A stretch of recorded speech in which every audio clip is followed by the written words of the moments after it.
Ta-da! Okay, we're recording Is it now. at the top? I know it's a large dashboard. There's many, many options, so I have to open up a page to open up a part of the dashboard to get to it. There's just a lot of junk on the dashboard. Um, Kind of near the top, though, yeah. Um, so the Templars, I've it's my experience and my belief after studying this stuff and experiencing it for decades now is that you have the Templars, you have the Rosicrucians, the Cathars. I'm just naming a few of them actually. The Essenes, the going back to Egypt, what was called the Tat Brotherhood. These were all different incarnations of priesthoods and such that would hold priests, priestesses, all of that, that would hold the pure stream of consciousness for humanity, what I call a pure stream of consciousness for humanity, especially when we were in the last Piscean age where we were uh, pretty far asleep. So um, groups would incarnate in order to hold that stream of consciousness, to embody it on the planet, while most of humanity, was lulled to sleep deeply in the dream we call reality and the illusion. And it's my feeling, my belief that we, not just mine, many people, but it's and my experience that we're coming out of that deep time of asleepness. And that stream that only a few were able to hold back then because the veil was so thick, the distractions were so strong away from ourselves that we forgot who we were.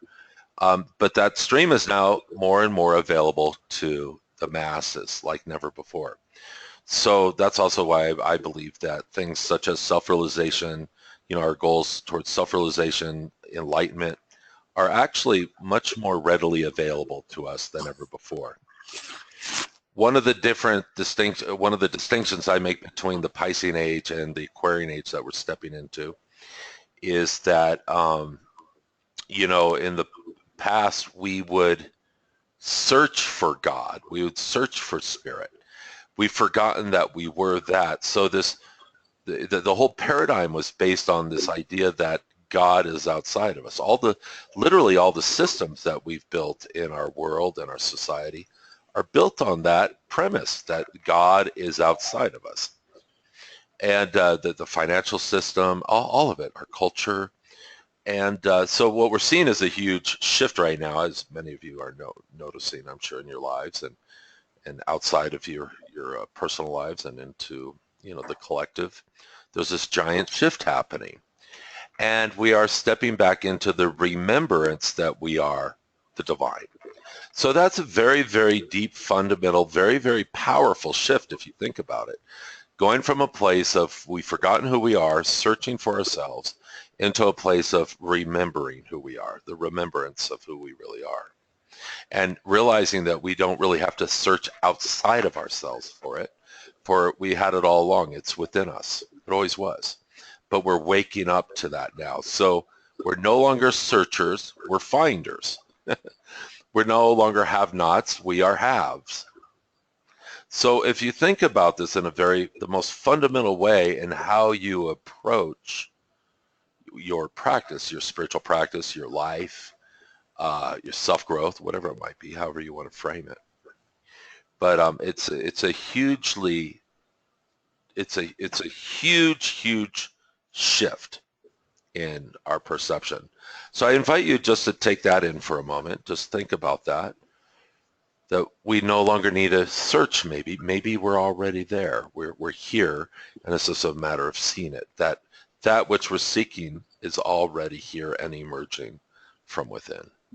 Of course, we know that. Hello? Hi, this is Rupa. Hi, Rupa. I just want to say something. Uh-huh.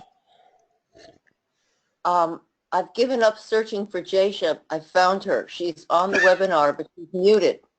She's been here for a little while, I see, yeah. Yeah, well, she wanted you to know she's muted, and Okay, I don't think here. Hold on, let me see if I could maybe fix that. Let me see if I could fix it on my end. And Gomila is here too.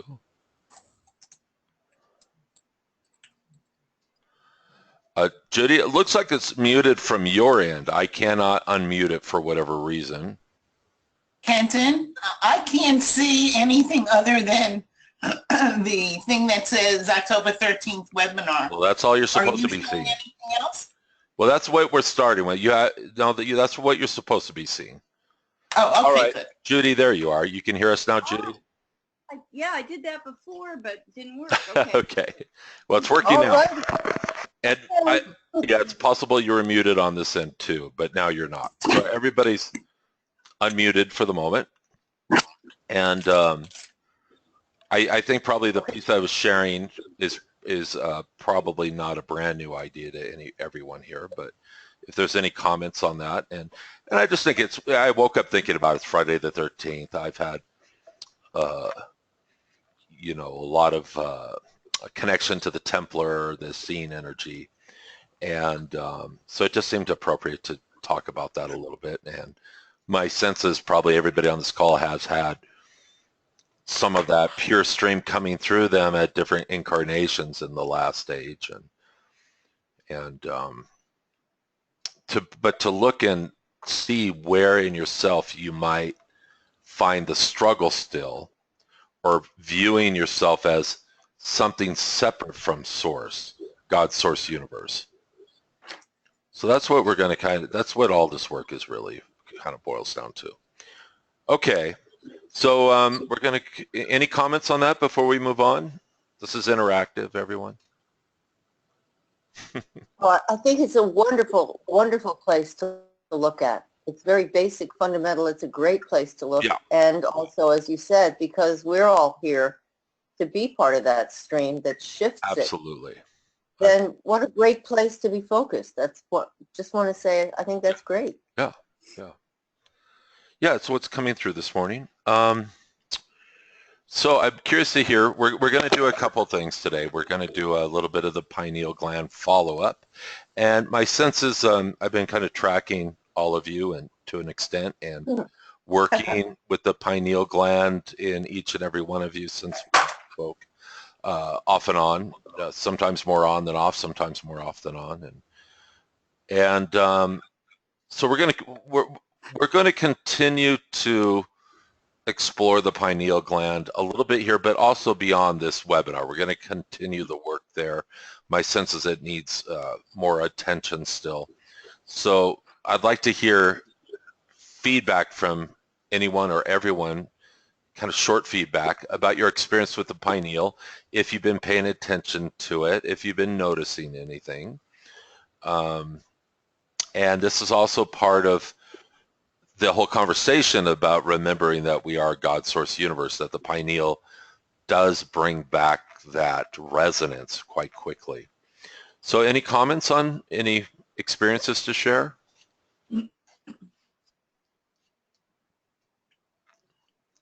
Participation is mandatory here. Well, I have to admit that I forget.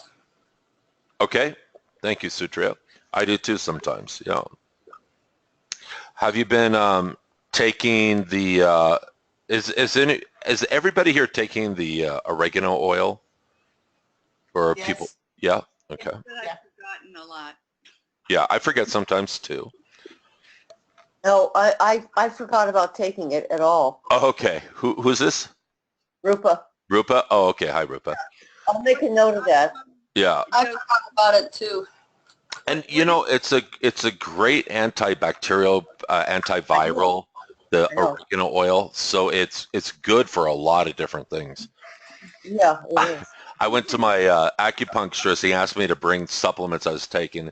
The only one that he did all this muscle testing, which I could do on my own, but he did it. And he said, well, the only one I get that's really helping you is the oregano oil. Oh, really? That's cool. Yeah, no, it is. It's a really great, and I could feel it every time I take it, not just for the pineal, but my body overall likes it. So it's, as I said, it's antiviral, antibacterial. It has nice qualities. It has a nice vibration. So, this is that there is something very directly correlates to the pineal gland and our overall sense of spirit within ourselves, and also well-being in that sense too. When we're connected fully to our spiritual self, or that, I say spiritual self, I don't know, that doesn't land right.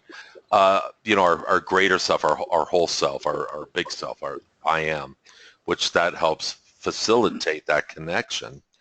It's very powerful.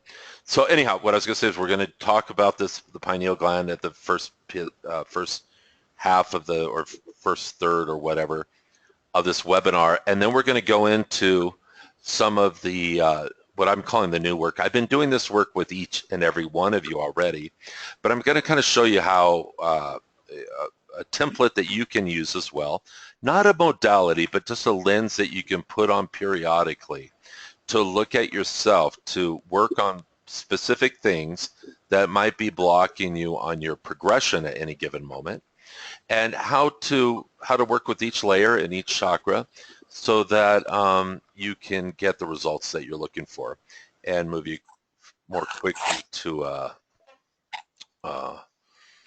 areas of self-realization and beyond.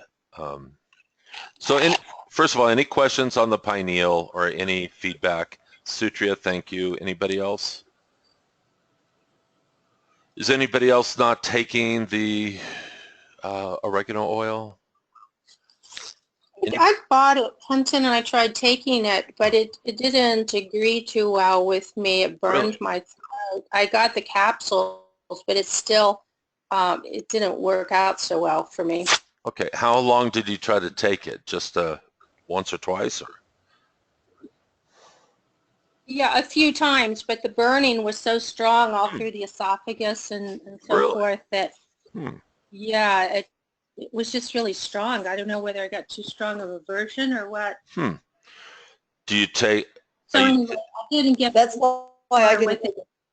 I'm sorry? Yeah, I didn't get far with it just because of the reaction. All right. But I didn't know whether you suggested taking it with a certain kind of food or something, or what. Yeah, I take don't know it. how Maybe you try. Are you taking it without food?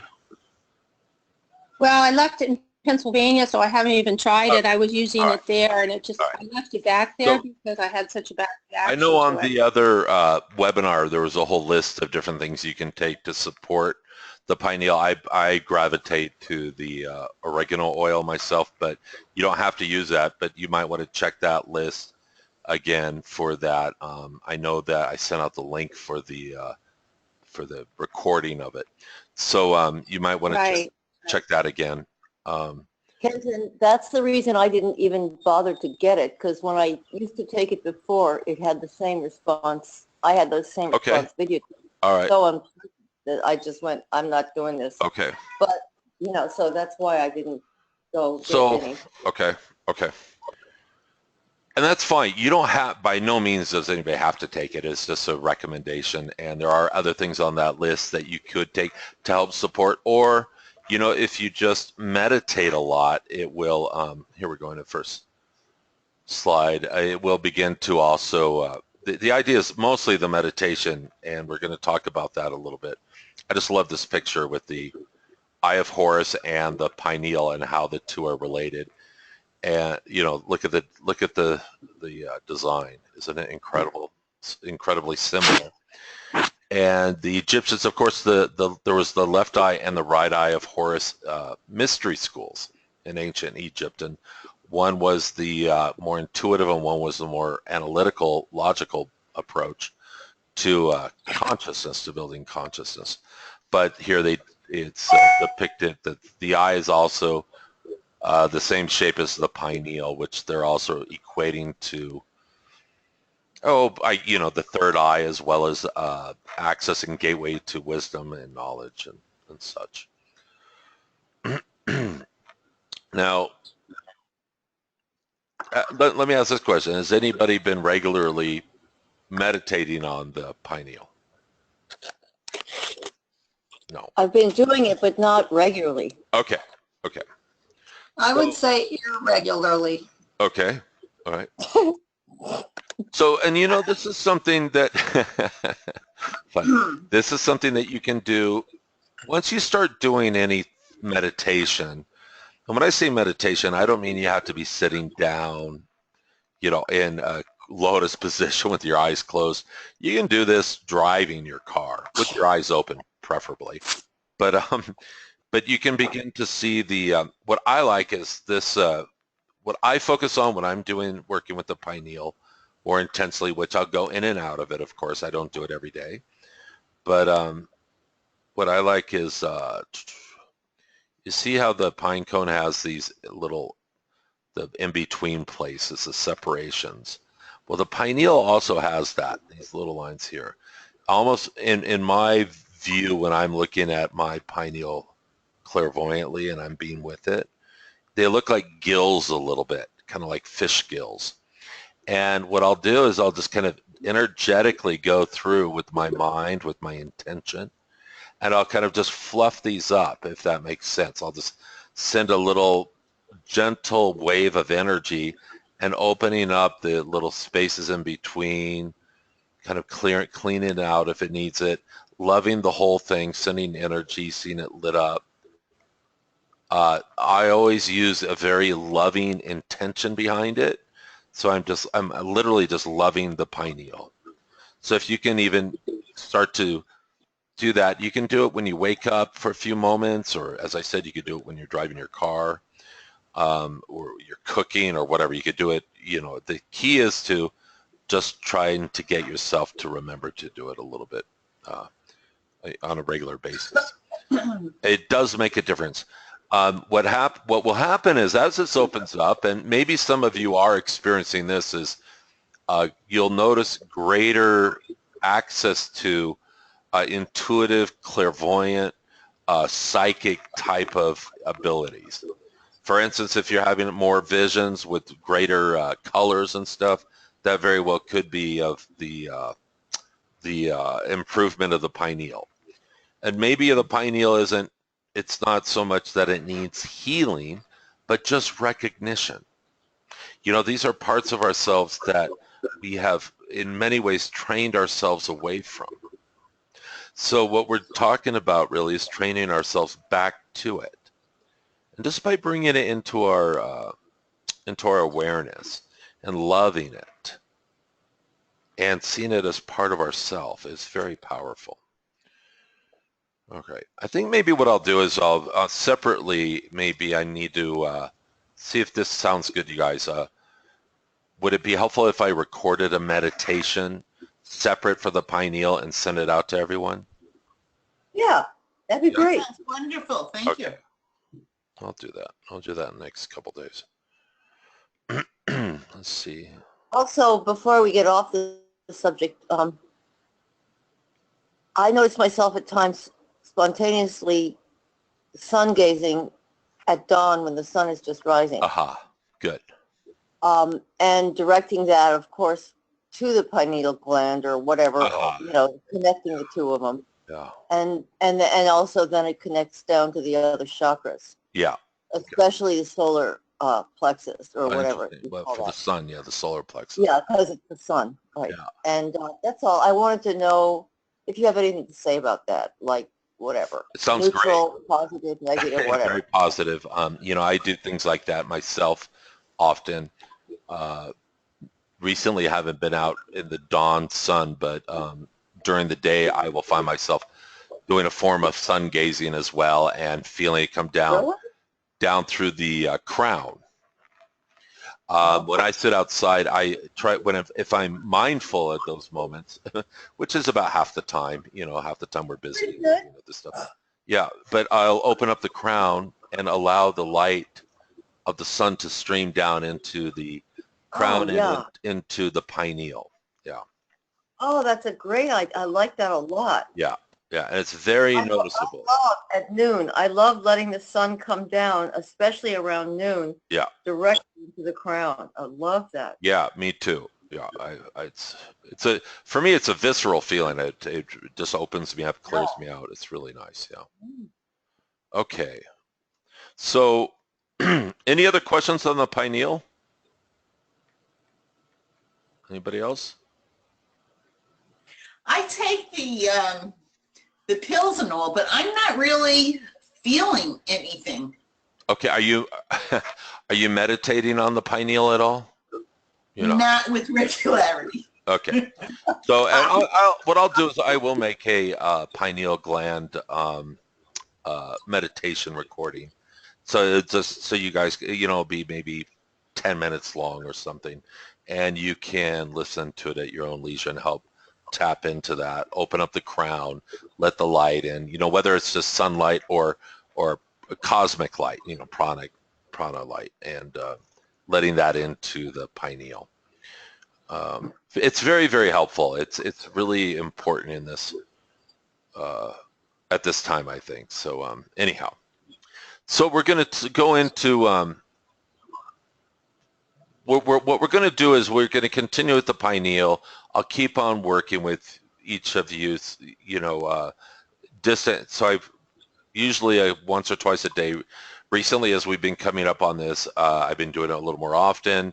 There'll be periods where I'm doing it more often than others because sometimes I just forget. But usually, a number of times a week since we last spoke, I will work on your pineal gland, the whole group together. So we're going to continue that because it feels like there's a little opening, but it feels like there needs to be or wants to be quite a bit more. So keep that in mind. And the more that you do right now as an individual with me working with you, the more benefit you'll get from it as well. So please meditate on it. And as you do, you'll literally call my attention to it more within you. You'll call the universe attention to it more, and you'll just get a lot more support. So, all right, we're going to look into these new ideas, transition into new ideas. And one of the things, as I was putting this together, the quote that came through was, nothing real can be threatened.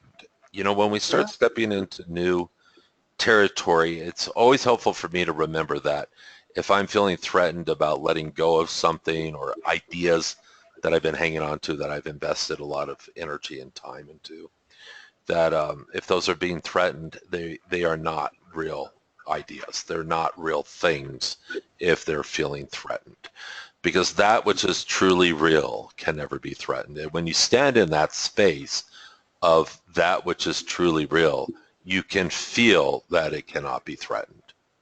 So as we look at new ideas here, and what I'm going to share with all of you is, these are just ideas. These are not modalities. I don't want you to think of it as a modality. I want you to think of it as almost like a transparent overlay that you can use to look at things briefly with.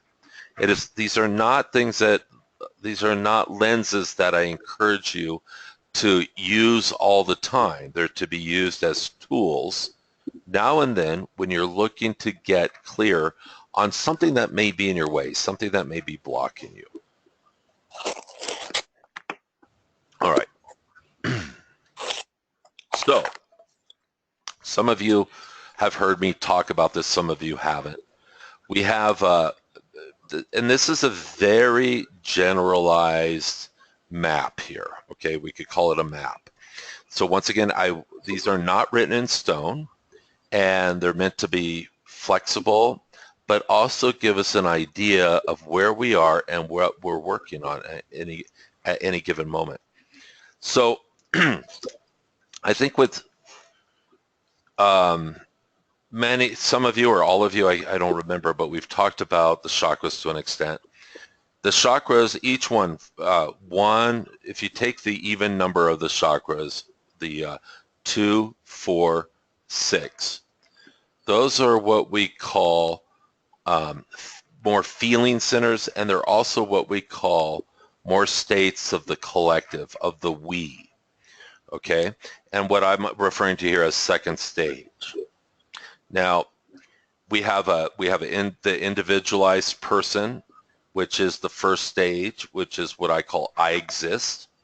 This is when we're first born out into the world, or we're raised. We go out into the world as an individuated human being, individuated in a very basic psychological definition there.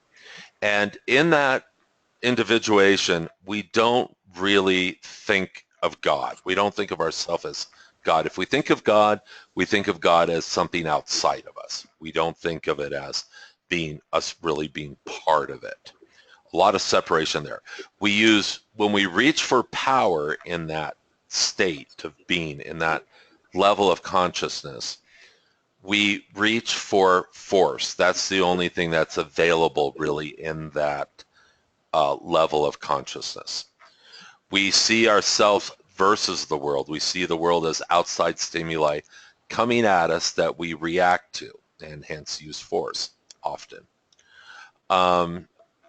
It's a lot of this area correlates a lot to the first three chakras.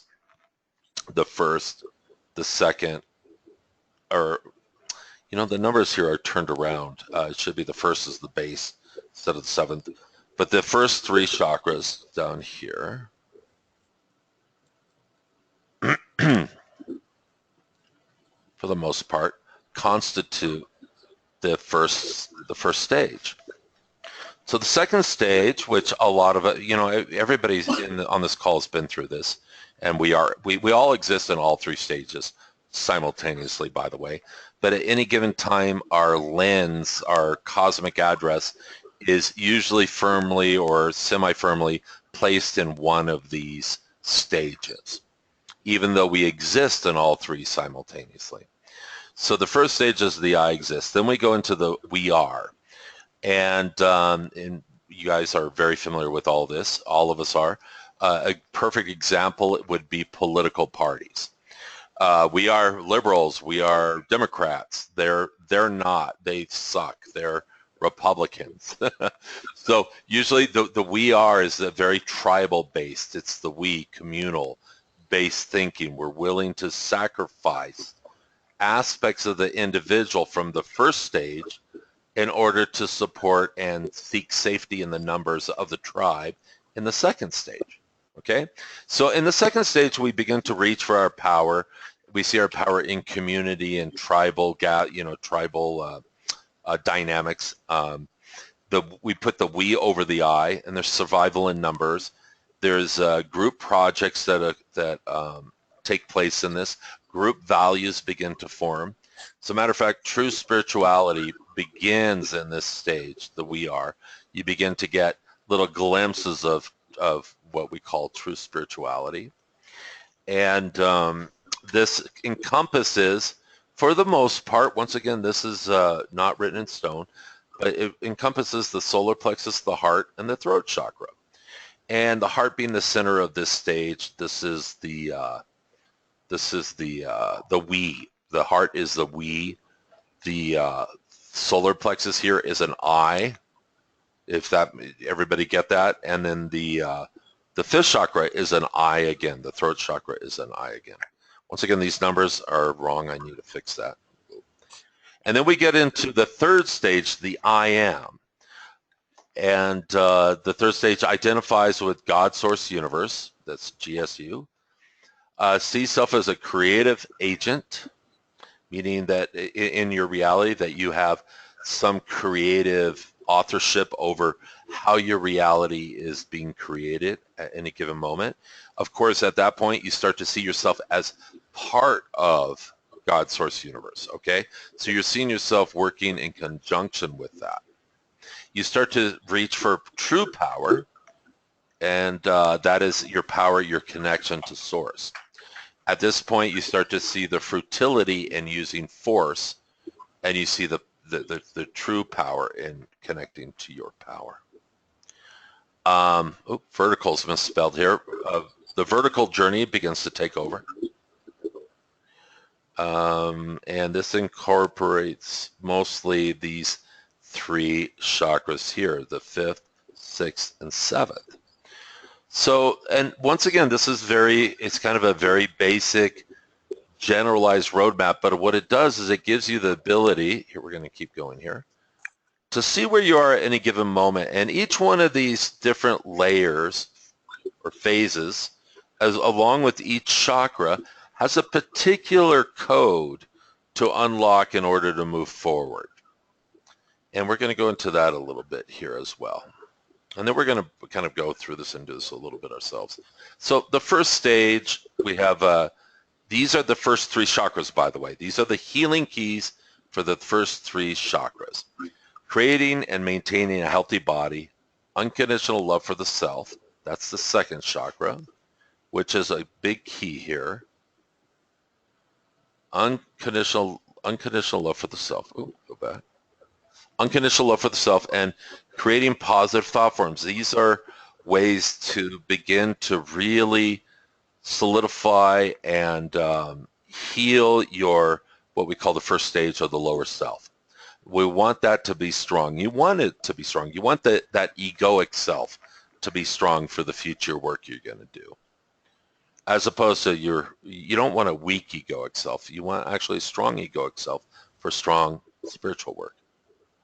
So some of the organizing principles of stage 1 would be kind of basic survival, Maslow's hierarchy. Reaction, reaching for power is reacting, using force to outside stimuli, self versus the world. And we all feel that at times. I mean, even when you're in the higher realms, you drop down to these at moments. Maybe there's some unfinished business in you, you see. That's what we're looking to begin to map, is where are the little places that need to be tweaked within yourself, that need to be smoothed out within yourself to bring greater freedom to these places. So then we go from a first stage into a second stage, and there's a desire to co-create. We start to notice that this force thing that we're doing doesn't yield great results maybe. At a certain point, if we're lucky, what happens is we start to build more consciousness and awareness and know that there's something beyond what we're doing. So then we and once again, everything I'm saying is very generalized, but we start to reach for the second stage. We see others as allies versus adversaries.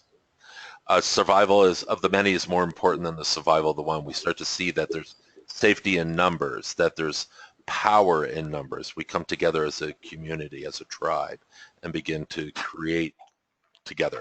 Your group is a good example of that. All of you ladies have been together for a long time.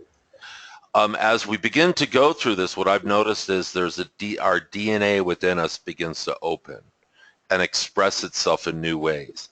So as we reach forward into the unknown, our DNA gets activated to an extent, our consciousness grows, we reach for that which is unknown, and if we're open, that which is unknown begins to show up. Something new begins to show up.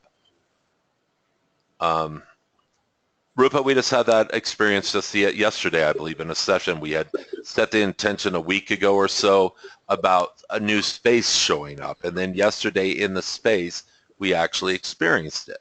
So you can begin to set the intention for these growth spurts within yourself without knowing where you're going at any given time. And Spirit will open up the space for you. Once again, second stage is together we are great. You kind of see it's just a slide of kind of the same thing. Creating values that serve the group.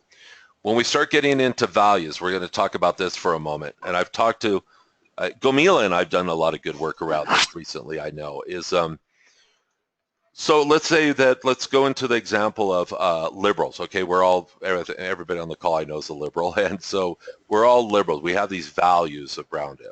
I don't know if I'm so much a liberal myself anymore, maybe leaning more libertarian, but in the idea of liberalism, first of all, that is a tribe unto itself, and it's about community.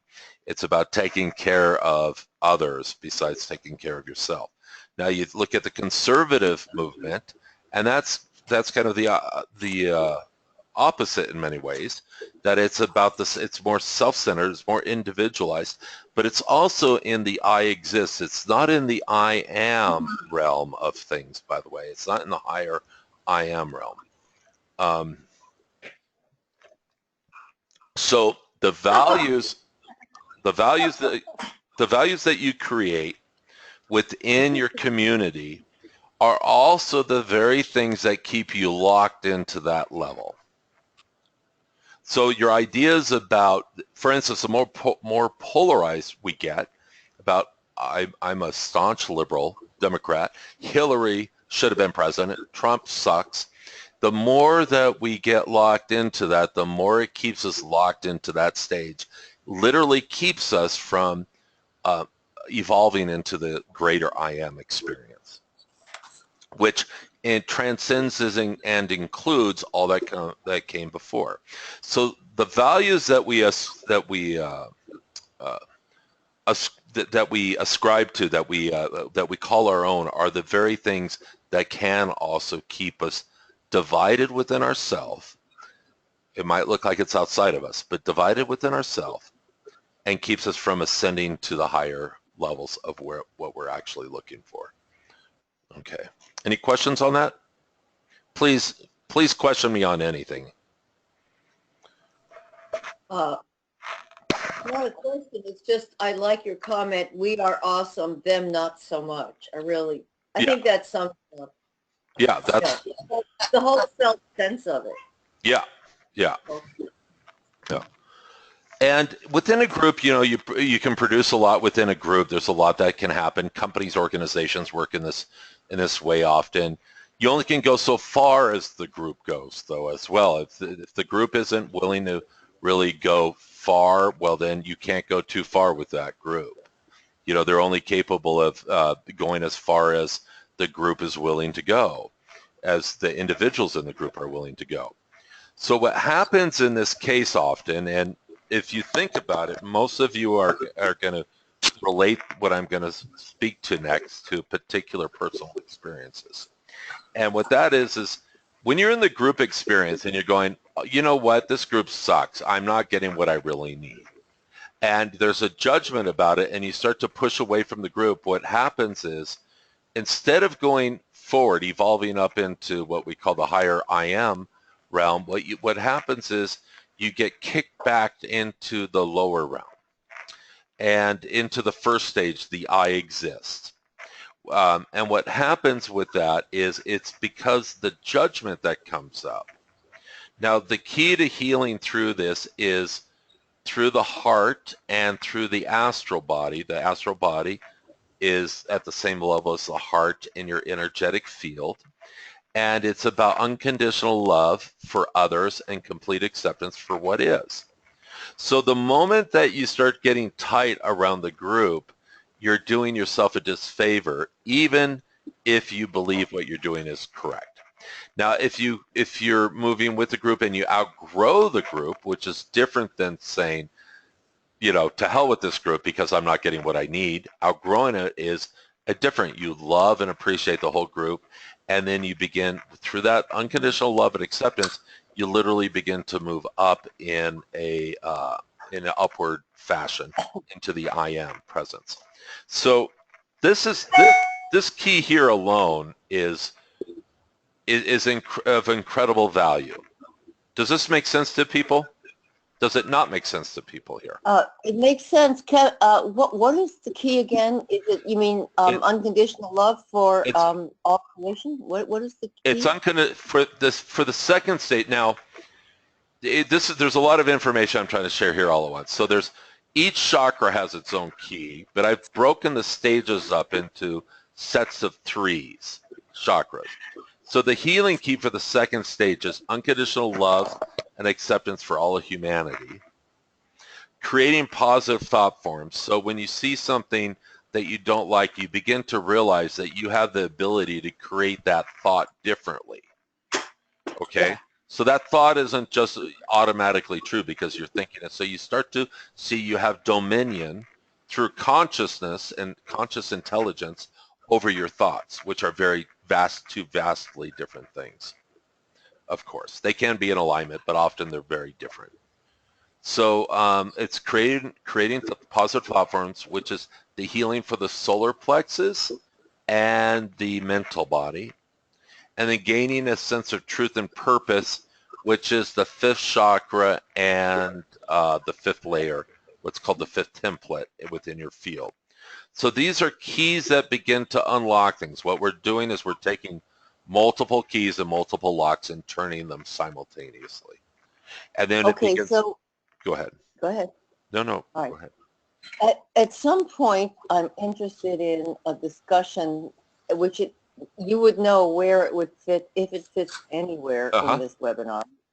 But just saying, what I am noticing with our little weeness, our group, Right.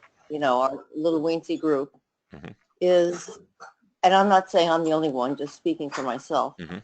is for some time now, we've been moving from tribal to still a group, but focused in the I am, Yeah. and when I say for some time, I can't say how long, for ages, perhaps. But it really is, the form is all breaking up now, which again, I'm sure you know. Yeah. And, No. right, so the old forms are breaking up. Yeah. And I see this, of course, in a very positive light. And again, I'm saying I'm not saying others don't, but speaking only for myself. Yeah. I see it in a very positive light, and it's a very interesting thing to watch it go from a tribal adherence, as it were, to a structured bunch of thoughts, like we all believe this, the way you do when you're in a tribe, Uh-huh. to each person acting from within her own source, regardless, not going first to the group, not following that instinct, which, by the way, is programmed into the brain, to go for what your group wants over what an individual wants is actually programmed into the brain. Well, this it is on when you're in the second stage. Right. Well, no, I just meant scientifically they have found that the brain is, in other words, when you get into the human mechanism and you've got that vehicle has a default setting for the group over the individual. But anyway, moving right along. That might only be, that scientific evidence might have taken place, the study, within the second stage. Well, no doubt. I'm sure But go on. probably. Yeah. Right. Yeah. Right. I mean, I'm sure that as the mechanism opens into itself, obviously it's quite capable of moving up the entire system and That's the reflecting idea. wherever. Right. Totally, of course. Yeah. But what I mean is when you leave the strong pull of tribal connection, Uh-huh. Yeah. and now you make I am even more important than your closest, dearest buds, friends, That's right. family. Yeah. It's really interesting to watch the breakup of the old It is. security system as you fall back into, of course, a much stronger pull of truth, or Yeah. whatever you want to The call it. I am. That's all. The So I just vertical wanted to learning. say, Yeah. it's very interesting for us now, as this is actually happening, has been for some time. Yeah. Even before we all met you, it's been going on for quite a while. So it's just interesting. Just thought I'd throw that in there. Good. That's all. Good. Thank you. Yeah. And I'm aware of that. And what I see is that in the case as you're talking, Rupa, just the impressions I get, the pictures that Spirit's showing me is that within your group, the barriers between all three of these are really are quite open right now. And that's wonderful. And as in my experience, by the way, you don't go from I exist to we are to I am. What happens is you go from I exist to kind of like, a little bit into the we are, and then, a little more, and then drop down here again. A little more, pop up here for a moment, back down here. And then you're kind of in here for a while, then you want to go up here. Well, guess what? Usually in order to, sorry, let me go back. In order to, I want my pen. In order to go up, from here, you have to go back down here.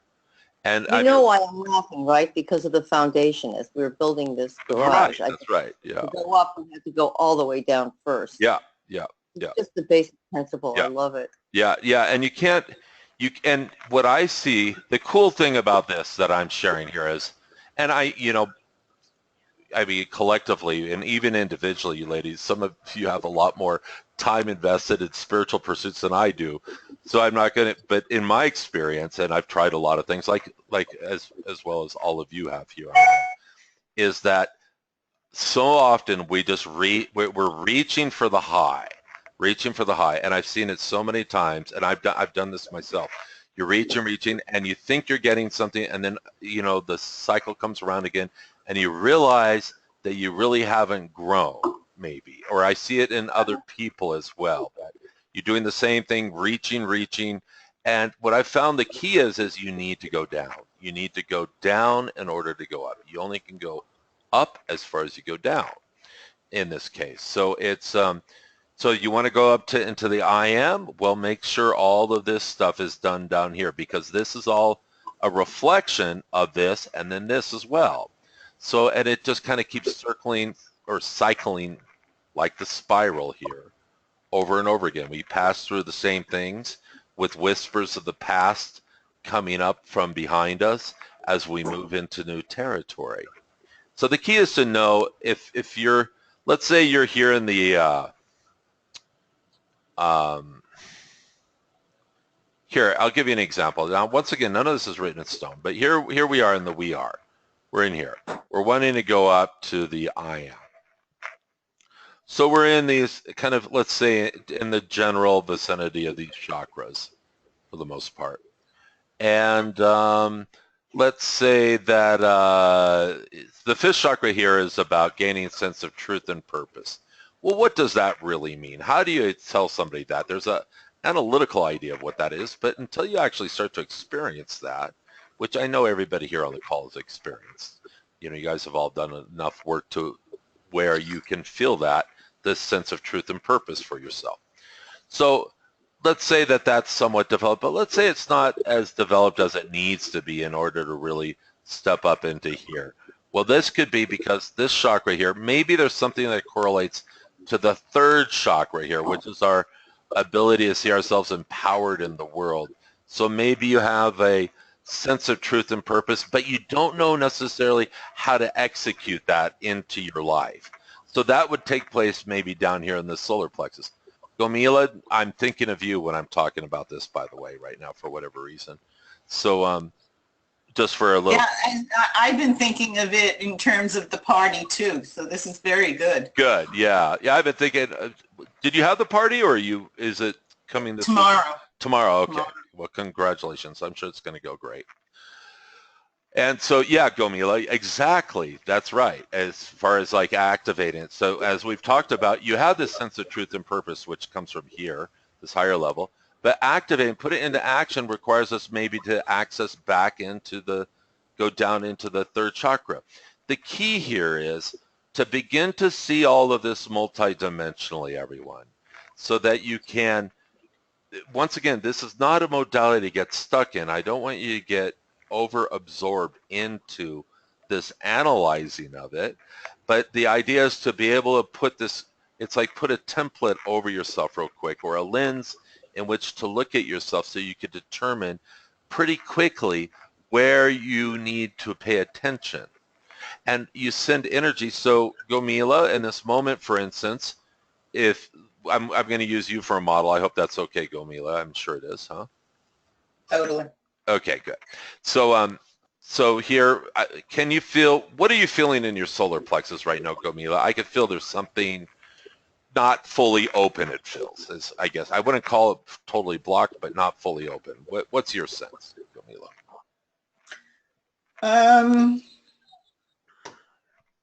What are you feeling?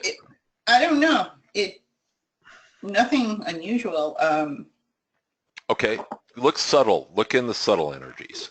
Look subtly. And we tell ourselves, we stop telling ourselves, I don't know. Because somewhere inside you, you do know. I know you know. So, Okay. and just take your time. Take your time. Okay, so when you started talking about this and I went into thinking party mode, Right. old things started to come up about Yeah. how the montage was going to go and stuff. So right now you're pulling out of your body. You're moving away from your power as you're talking about it. Right, that's what was happening. Yeah. So that thought, well, that's creating thought forms. Okay. So that's based on what? Past experiences somewhat, but not based on anything current really. Everything you're telling me is based on, those are based on past assumptions. of what's going to happen. So you start to vacate your body, you start to vacate your power, moving away from your power as well. So the key here, though, all those thoughts are going on, but to hell with those thoughts, okay? They don't mean squat here. They really don't. And so what we want you to do, Gomila, is start to focus on the solar plexus. Focus on bringing that golden sun disk into the solar plexus. Just light that up. See that light coming in. Breathe that light in. Make that your focus.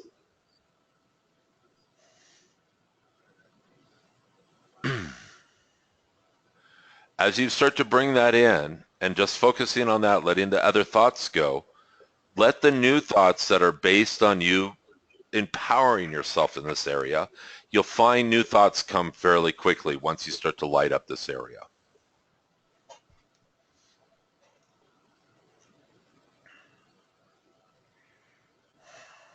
Yeah, it's not even thoughts. There's just a Okay. an expansion. Yeah, I can feel it right away. Yeah. And where's the stay now? I'm going to ask you to stay with it. Keep your focus there on the solar plexus as I ask you this, and notice yourself if you start to move away from it. So where are the thoughts, the negative thoughts telling you it's not going to go well? Stay with the solar plexus. Stay with it. It's kind of a trick It's question. not there. Yeah, that's Yeah, right. it's not there. That's right. That's right. That's right. See, so when we start to learn, and this is a simple, it might seem confusing at first what I'm trying to share. It seems like a lot, but it's really not. And each of you, each and every one of you have had enough experience and training to grab these concepts real quick and easy. The key is to learn the healing key for each chakra, which is super simple. It's so simple, it's ridiculous. And then start to practice that. And then notice whether you're in the I or the we, the I exist, the we, or the I am. All of the lower patterns that take you out of the place you want to be, we all have those. We've been working on, I've been doing that work with everybody here, really. The lower patterns, those are lower will patterns, right? Lower will. What you're experiencing right there, Gomila, is a lower will pattern telling you you're not good enough. That's a lie. You know why? Because it's telling you you're not good enough. That's how we know. It doesn't keep you in your true power. That's why we know it's a lie. And then what really happens is that even when I am in that power, the thoughts come up and it'll be voiced from the lower power when in actuality that's not even accurate any longer. That's right. But in that place you can discern that. Yes. See?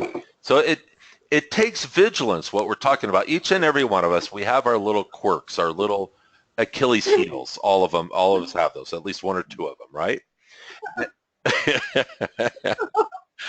Maybe some of us more, but but it's the key is to find out what those are. Pay attention to that. Pay attention where your weakness is, and I'll tell you the key. We could call it a handicap, okay? And once we discover what our handicap is, we surrender to it, knowing that it's through the surrender of a handicap that we actually begin to empower ourselves. So it's through the acceptance and the surrender of our handicap that we begin to have understanding and hence empowerment over it, rather it having power over us. Yeah.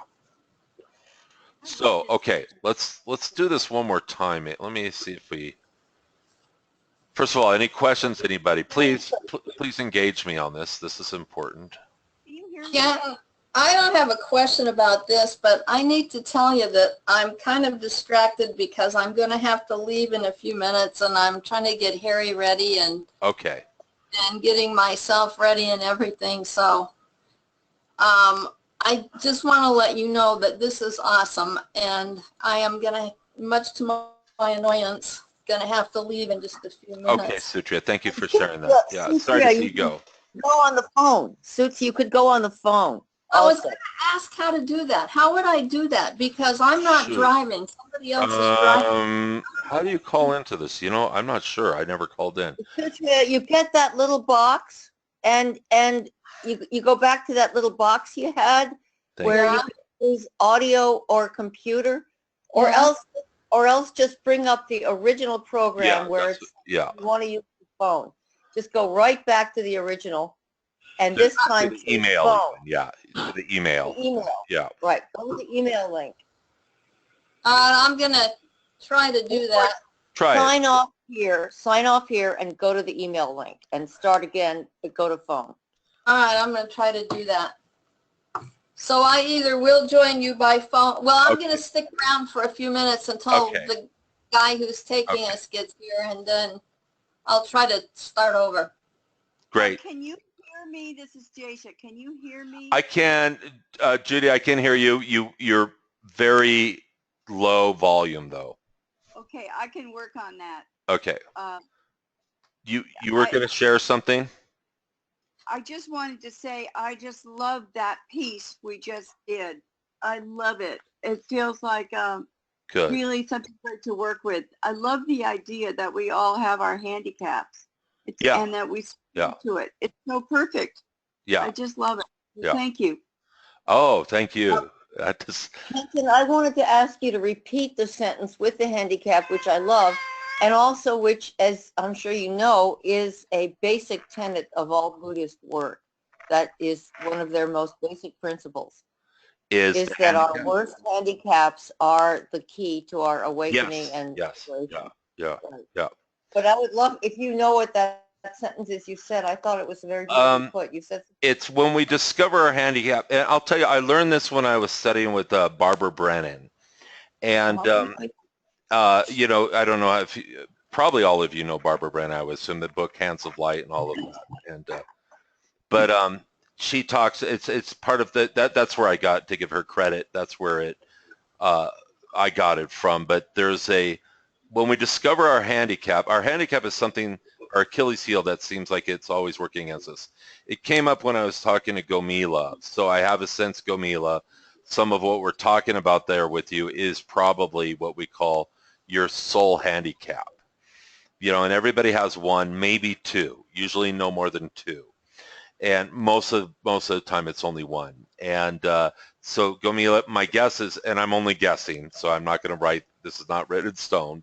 We could look at it more for you, but my guess is it's probably in the area of you caring what other people think about you is your Achilles heel, how it keeps you out of your power, something along those lines. So when you recognize that and surrender to that, going, oh, that's my handicap, instead of fighting it, it's like it works in reverse. Through that surrendering to it, you actually gain understanding and power over it, as opposed to it having power over you. So it's kind of this reverse empowerment piece for each of us. Reverse as far as, you know, what seems logical. It's, you know, it's kind of like shadow stuff when we, in ways it's kind of like shadow stuff. When we understand our shadow, we don't get rid of our shadow. We don't necessarily transform it. We do transform it through the deep understanding of it, but usually it comes in a semi kind of reverse logic, if that makes sense.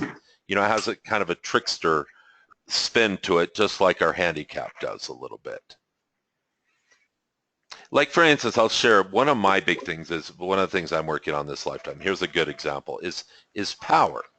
And as a matter of fact, if you really look at all the bottom line on everything I'm sharing here, the bottom line is, where is your power? That's the whole thing. And of course, that's what I'm teaching, because that's what I'm learning myself this lifetime. But in order the thing about power is, and I think I've shared this maybe with a few of you over the time I've known you, is that one of my big pieces to access power is humility, which when humility first came to me, by the way, I was, and it literally came to me. I was on a private retreat by myself on the Big Island of Hawaii volcano. I was camping for a couple days down there. And woke up the second day there and got out of my tent and feeling this weird energy, and had to go into into the village to buy some supplies. I'll never forget, I was in the car. This is like 20 years ago or so. And I asked my guides, I said, what is that feeling? I don't like this feeling. And one of my guides in a really deep, stern voice goes, Kenton, it's humility. and I go, ugh, I don't like that. Because power, here power is powerful. I have a deep voice. I'm a big guy and, big energy and power. Humility seemed like the complete opposite, you see. And in a sense, the way I was accessing power was, at times was my handicap. It was crippling at moments. But it's through the humility, surrendering to the humility, which, by the way, I love now. I actually encourage myself to embrace it daily, and it's a beautiful thing. It's just incredible. But it's a far removed from where I was trying to hold power 20 years ago. So that's one example. And so we all have these pieces. I'm sure, because all of you have done a lot of work, that there's you probably have many.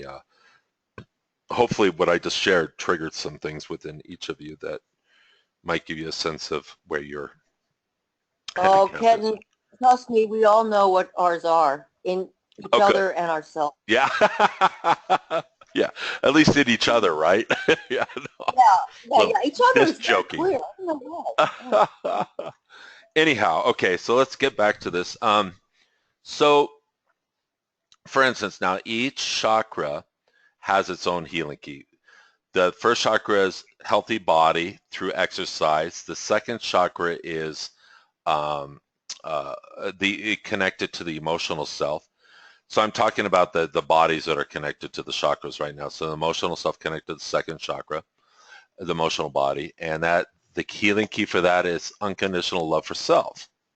So for instance, here we could say that as you're moving up into these higher realms, this higher place, now maybe you've worked on unconditional. Let's say you've already done a lot of work on this, okay? Unconditional love for self. You've done years of that work, and I'm sure everybody on this call has done, a fair amount of work in that direction. And then you've kind of up here into this state, the high. Let's go into the heart. Let's say you're working kind of in this state, the upper we are moving into here, just for the sake of argument, and you realize that all of a sudden you made some breakthrough where this was your world, kind of. This is how the extent and how much you were able to unconditionally love and accept others. Now all of a sudden you have this breakthrough and it goes like this. It's like doubled in space or something. You had like a big aha, and you realize how much you. A second, my phone's over this. And you realize how much I was just wondering, is that Sutria calling, I wonder? 618, is that Sutria? Yes. All right. Sutria, are you still here, or are you on the other? No, she isn't. Here, let me call it. She wants to, I'll just tie her in through here. Good. Well, she can't be on fully, but she can listen to me at least. I thought that I heard the noise of her car in the background at first. That's funny. Sutria, is that you? Yeah, I'm trying to figure out how to do this on the phone.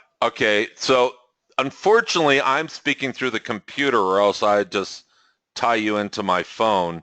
But you can just stay here, and you can hear my voice, but you can't hear others. Is that okay? Yeah, I'll just do that. Okay, so just you can just listen. So Sutria can hear from here, guys, but she's not. All right. So continuing on. So we have this experience where all of a sudden you go through this expansion here, and all of a sudden, and I know everybody on the call has gone through those as well. So all of a sudden you have this much greater ability to unconditionally love your fellow human. Now, in that expansion, probably what's happened is this place down here, your ability to love yourself, was only to here too. So all of a sudden, this wants to go through a greater expansion. You're expanding and you're encompassing more in your world and you're clearing more. So this needs to open up more. All of a sudden, your love for yourself has to expand in order to kind of catch up with the expansion that the heart's gone through. Does this make sense to everybody? Yes. Yeah. Yes. As a matter of fact, what we start doing is we intentionally expand particular centers within us to get the whole system expanding. We're kind of kickstarting. So we start to learn to expand and, well, we contract as everybody loves expansion. When we go through expansion, it's like, oh, wow, that feels so cool. And then when we contract, that is always a little bit like, ugh, that feels a little hard at times. But it's the contraction period that we are integrating that which we've taken in on the expansion. So contraction is just as important as expansion. Can you say that again, please? And also, what's the key for the third chakra? The key for the third chakra is creating positive thought forms. Oh, okay. Yeah, and we're going to kind of, thank you. That reminds me, let's skip ahead here a little bit, get into.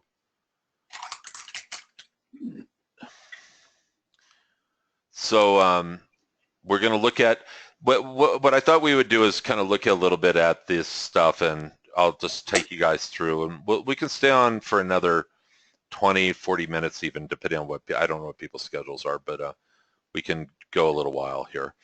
And I'm going to have to leave at 10:30. Who's that? Okay. Okay, 1 second, I'm good. I have to, 1 second. Yeah. I have to turn down, Sutri is talking, so I have to turn her.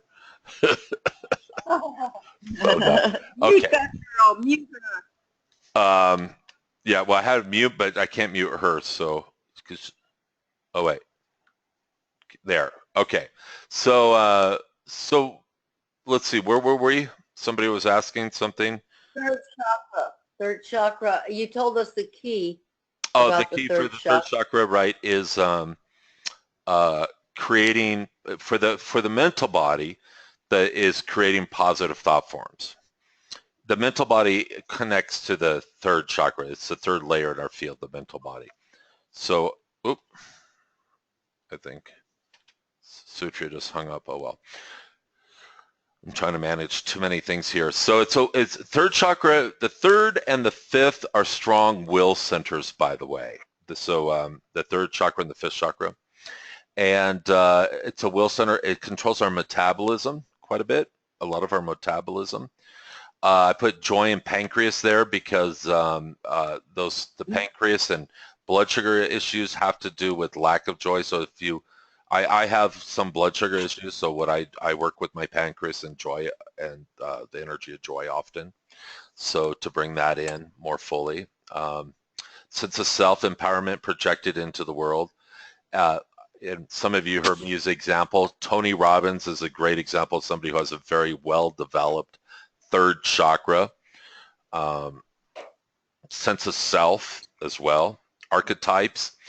Positive is the warrior, of course, you could see that. The warrior. Gomila, think about that. Versus the negative is the servant archetype. Gomila, that speaks directly to some of the stuff we've been working on, we were talking about today. Doesn't it? Mm-hmm. Yeah. Yeah. Yeah. And qualities of self-worth, self-esteem, confidence, personal power, freedom of choice. This is also where we exercise our will often in the third chakra.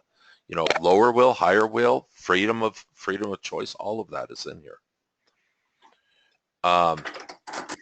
Life issues to develop strong, radiant ego. I exist, therefore I'm worthy. You know, it's interesting when we get into spiritual work and you get into ego, and there's so many spins on what ego is and what it isn't. I invite all of us, you know, my sense is a lot of what we think about ego, I'm not saying by any means I have the answer, but I feel that a lot of what we think ego is misunderstood. I think a lot of it is based in old Piscean age ideas. So if we think, for instance, the ego who doesn't know it's God is one thing. The ego who understands it is God, that it's connected to God's source, truly connected to that, is a different thing. A healthy, strong ego is something that you want when you're pursuing spiritual and self-growth pursuits. You know, you don't want a weak ego, you want a strong ego, a strong, healthy ego. So it's I think that there's a lot of misunderstanding around what ego is, and we've talked about. I know some of us have. Rup and I think all of us at one time or another have talked about the transfiguration of the ego from the small, worthless kind of self piece into the empowered, seeing itself as part of source, seeing no separation between itself and source. Okay, so. Pretty much everybody in this group can probably use work in strengthening the solar plexus. The solar plexus, if we go back to the 3 stages, it transcends 2 stages. The first stage, we access the solar plexus, as well as the second stage, we access the solar plexus. Okay.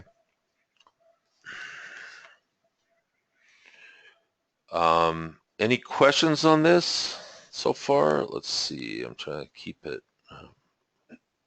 Here's the mental body. Okay. The mental body is the third body out, correlates with the solar plexus. And one of the questions I love to ask, kind of to ponder yourself, is, do your thoughts think you, or do you think your thoughts? Do you think your thoughts, or do your thoughts think you? Take that in for a moment. Gomila, I'm going to use you for example, since I was already and I'm kind of tuned into you. So when you're feeling disempowered, like over the party or something, or any other thing that shows up like that, because we know the party's just one, it's just the current thing going on. But in those moments, your thoughts, when you're feeling disempowered, I'm quite sure you could say your thoughts are thinking you in that moment. When you're when you're feeling empowered, you're thinking your thoughts more or less. You're allowing those, and it might be even thoughtless. You know, there might be a sense of thoughtlessness in a positive way, where the thoughts aren't running you. Yes. Yeah. So we begin to learn the difference between consciousness and thoughts. As I know everybody here on the call knows that difference, but as we know many people who who have a thought, they believe that that's real just because they had it, that's the truth. There's a lot of that going on right now out in the world. So what is your relationship to your mental body? You know? Just look at that for a moment. What is your relationship to your mental body? How do you relate to your mental body? Is it something that works? Do you have a good relationship with it? Is it close?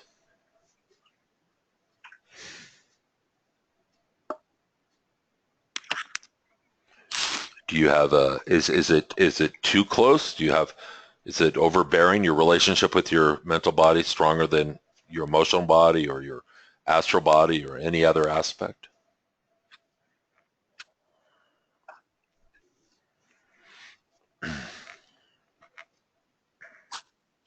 You're asking this to everyone, not me, right? Yeah, everyone. I didn't know if you were waiting for me to answer you. Oh, you can answer, Gomila, please. I mean, please, it's interactive. Yeah. And question me, question what I'm teaching. I encourage you to challenge it if that feels right, or, whatever feels right here. It's interactive. Do you believe that your thoughts create your reality? Yes, no, to some extent, lesser extent. Can you cultivate the thinking that brings you what you want to create in your life? Gomila, that's once again modeling, using you for the model here since I tuned in. And you can see how you can cultivate the thinking around what we're talking about for yourself. I bet if you activated your solar plexus and just sat there and then began to allow yourself to create positive thoughts, they would come very, very quickly around these types of issues, the party, or, you know, it could be other issues too. Right, and also what I was noticing a little earlier was Uh-huh. I was hoping for a microphone for when I had to speak at different points, Uh-huh. and I couldn't find one. And so as you were talking, I was thinking, I really have to open to that power to allow it to come through, Good, good, that it's heard. good, excellent. I like hearing that. Yeah, that feels good when you say that. Yeah.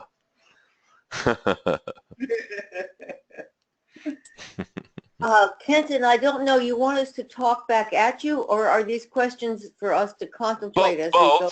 Both. Yeah. You know, this is all, I encourage, this is supposed to be interactive, and the more all of you interact with it, the more you're going to get out of it. So, and I'll tell you, Kenton, the Shakti energy is so strong and has been for quite a while, it's hard to come out and speak. Okay. So I get that a lot on these webinars. People tell me that a lot. So it's not that we're not being responsive, it's probably we are being responsive, right? I think it's funny because people, I run into that all the time on conference calls and webinars, and people say, I want to speak, I just can't, right? Right. It's just so deep. It's so deep. Oh, that's going great. in. Right. It is funny, isn't it? And you're saying, is there anybody out there? And we're all just right. going, Right. No, I get that a lot, Rupert. It's funny. And I always forget them too, that's what's going on with everyone. Here I'm all, you know, buzzing and sharing and excited and, and not that, anyhow. Your buzzing is sending all of us into silence. So, you know. Yeah, it's good stuff. Yeah.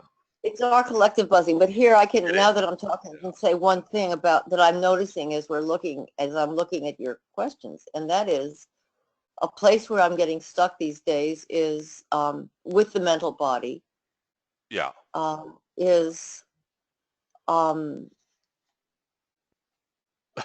with the creation of positive thoughts. Mm-hmm.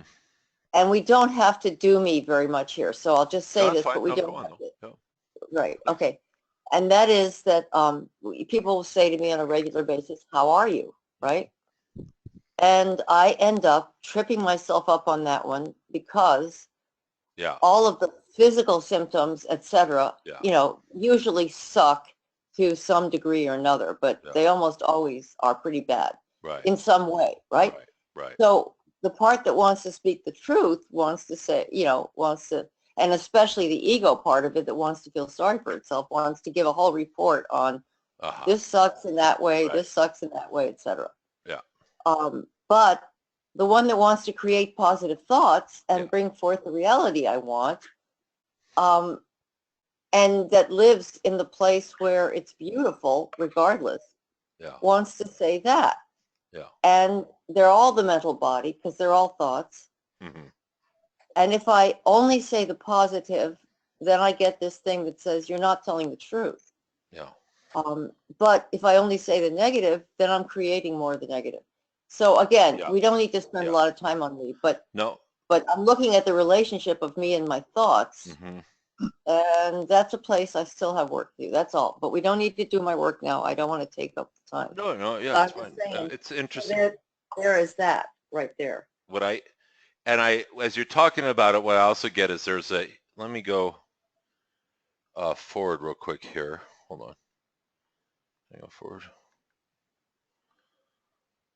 Into the astral body, so which is also now the heart chakra relates to the astral, and so what you just mentioned, Rupa, my feeling, and this is kind of a new idea for me that Spirit has just in the last couple of weeks been working with me with is the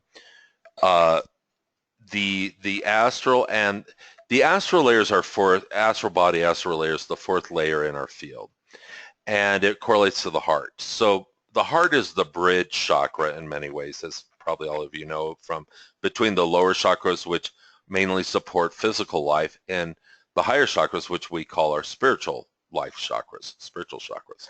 So, and the heart and the astral body are a bridge for those two.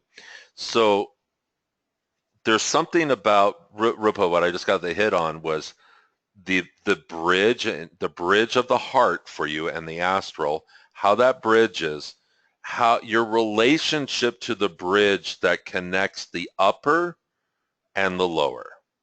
Your relationship to the bridge, listen to the exact words, the relationship to the bridge of the upper chakras to the lower chakras into the body, of the formless into form, from the vertical right. to the horizontal.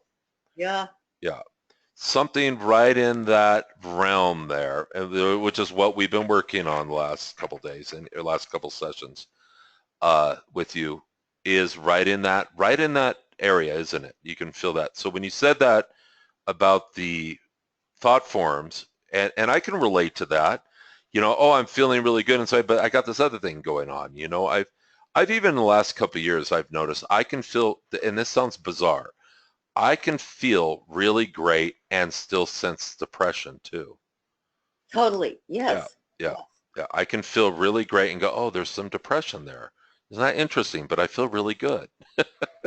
Yes, I have that a lot. In fact, Yeah, I used to say all the time, I feel like inside I'm on the beach in the sun. It's beautiful, yeah, but everything yeah, on the outside totally sucks at the same time. yeah, And people began saying to me, will you please stop and integrate those two and stop saying, you know, everything on the physical phenomenal sucks big time.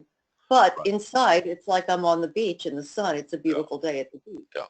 So, But here's one more thing I want to mhm, say, that this started for me because I was looking at mental body relation to thoughts. yeah, And what I have noticed, of course, that I didn't before is I think that I made up my whole disease out of falling into fear, and mm, and then when things would happen in my body, I would go, ah, and then I would make it worse. So yeah, I've been empowering and creating this whole thing yeah, ever since yeah, a long time ago. yeah, And I see that's my relationship with my mental body. I've made yeah, it all yeah, very good. And so I want to undo that. yeah, And I am undoing it. yeah. I don't know why I can't go faster with undoing it, because I see Well, what that. I'm getting is, and once again, you know, this is coming, as you know, it's coming from spirit, and what I'm getting is hold on, here, let me go forward to go look at literally this part. What is your relationship between your higher chakras and lower chakras, or the uh, what is, yeah, the relationship between the higher and lower? There's some, it feels like some judgment almost is Yep. how it feels. Yeah. Yep. Or and the what is the heart space role and being the bridge, you know, kind of spirit's showing me, like, think of a highway, a 2-lane highway or 4-lane highway, and I think we've used that analogy before, even maybe Rupa, but it's showing me like a highway going up and down, and you want it to, that highway to be fully open and flowing, and wherever there's judgment impeding that flow between the relationship between higher and lower. And this is for everybody, of course, not just Rupa here, but Rupa Obviously. probably for the Yes. group. Yeah. Thank Yeah. you. Thank you. All right, so let's go.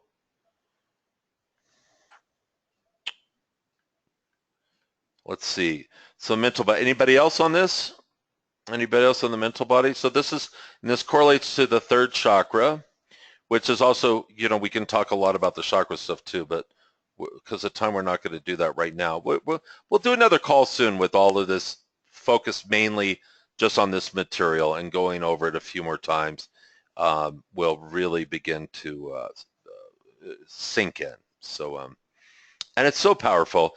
You can begin to find that which is in your field that needs your attention very quickly, as opposed to meditating for years, working with a lot of different people for years. You can begin to find it yourself, to empower yourself around it, and to change it very quickly is what I find. Yeah.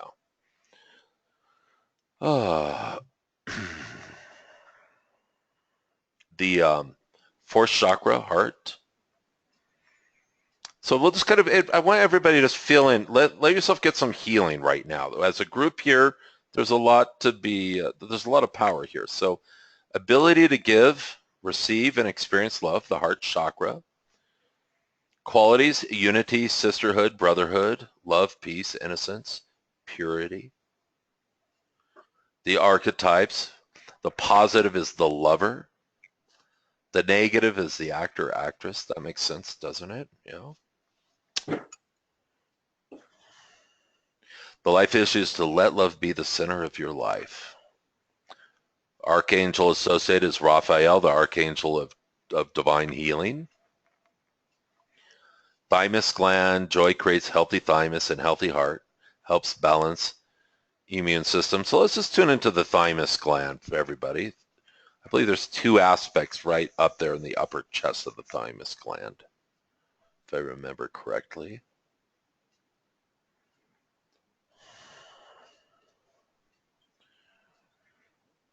And it's interesting. You can feel, I always notice when if I tune into the thymus and the heart and just completely relax, I just start to move right into a place of joy very quickly. Just a nice, easy sense of joy and well-being.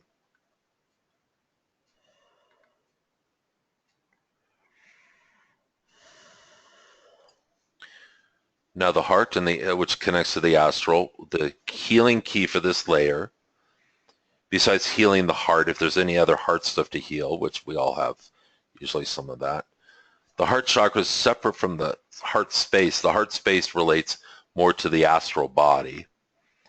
The astral body holds a lot of information. The astral body is probably to me, the most interesting of all of our spiritual bodies in many ways.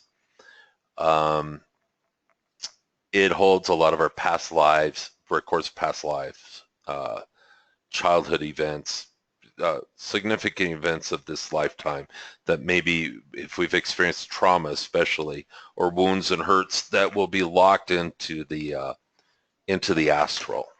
Wow. The astral is also the place that things that go bump in the night, I believe.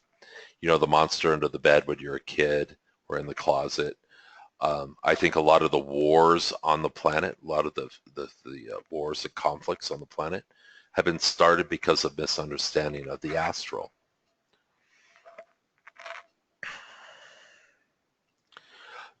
Think about our judgments. Also values and morals I put into that. Values and morals have judgments, even if it's like, oh, I'm not going to be that. I'm going to be more virtuous. I'm going to be this. Well, if we look out at what we call the fundamental Christians in our culture, we look at them and, you know, they believe in those values. They believe powerfully and strongly in those. And we look at them and go, well, there's nothing Christian about that. In their mind, it is. So we can see just by looking outside ourselves, really, how values and morals can be a wonderful thing at times. But I also think that these are aspects of the old paradigm. Now, we say, well, do we want to toss out our values, our morals? Well, yes, in many ways we do. But instead of just throwing them out and not replacing with something, I like to think of more some qualities of being that we can be, rather than saying that we are. So qualities of being such as compassion, practicing acceptance, love, unconditional love, kindness, things of this nature. These are qualities of being. We could call them values, but many times I think values get very static and can keep us very limited and trapped in the very space that we're actually trying to move out of often. Once again, this is on the astral layer here. Okay? Think about where you might have judgments towards others, towards other groups, other people who don't believe the same as you. Maybe they're not as smart. Maybe they're not as, maybe they come from a different demographic. Maybe they're not as educated, as affluent. as lucky. Maybe they're not as white or brown or yellow or whatever, you know. All that stuff is, a lot of the stuff is in the astral layer and in the heart area. It's amazing how much of the stuff that we hold in there.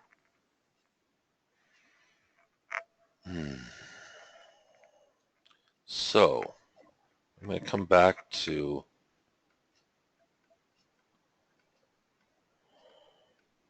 this here. And for a moment, just once again, we exist in all of these spaces simultaneously. Okay? We exist in all of them simultaneously. And you are wherever you are at any given moment. I feel myself kind of right here in the heart in this area right now, personally. Sometimes I'm living up here, sometimes I'm here, sometimes I'm here.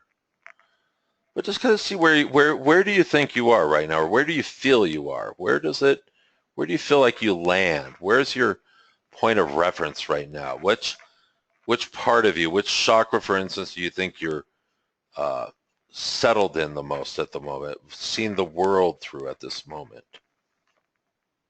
Once again, there's no right or wrong. Do you want us to answer or just look? Just look, and if you want to answer, please answer out. If you feel like sharing out loud, please do. It's interactive, and you know. But just kind of take a look and see within yourself.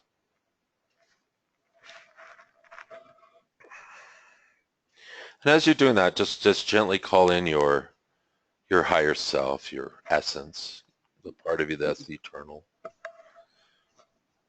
Has that aspect to kind of guide you and show you here anything that's relevant to the discussion.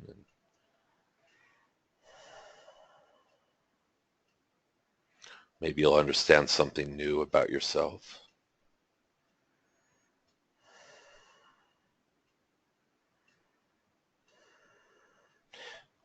I think this is a great tool for the path of self-realization and beyond, because you literally start to really understand the self. It's like, oh, look, I'm not loving myself as much as I thought I was. Oh, look how much more room there is for that.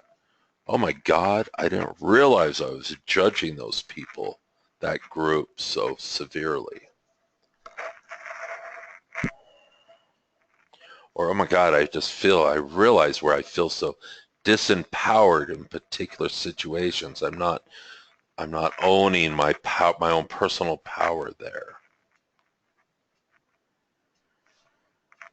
Or where my values get in the way, I could be practicing more compassion and acceptance rather than these staunch values, these harsh values or morals that I hold. And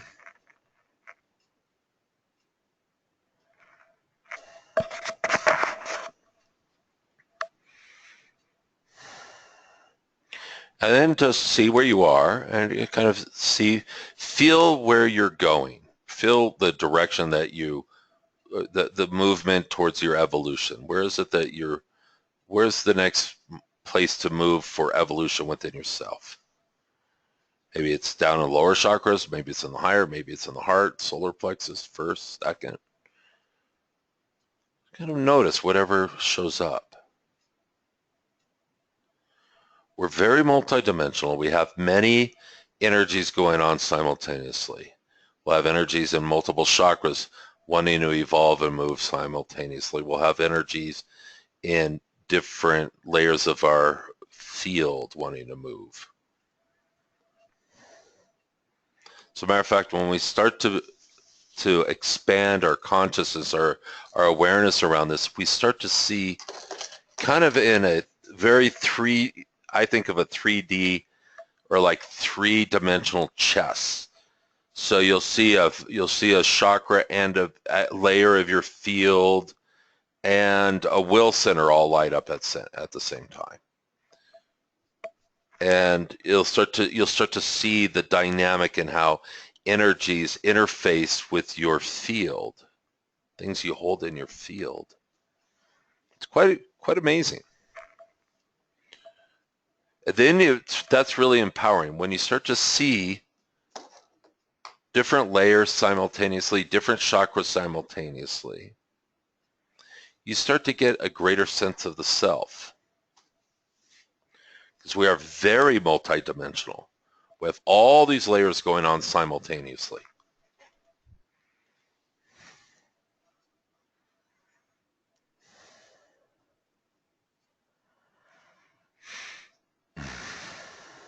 Can you remind me what goes on in the second chakra? I've just completely blanked it out. Second chakra, well, it's a creative center. The chakra itself is creative, what we call lower creativity, sensual energy, sexual energy. Could be digestive, some digestion, elimination in there as well, getting rid of that stuff.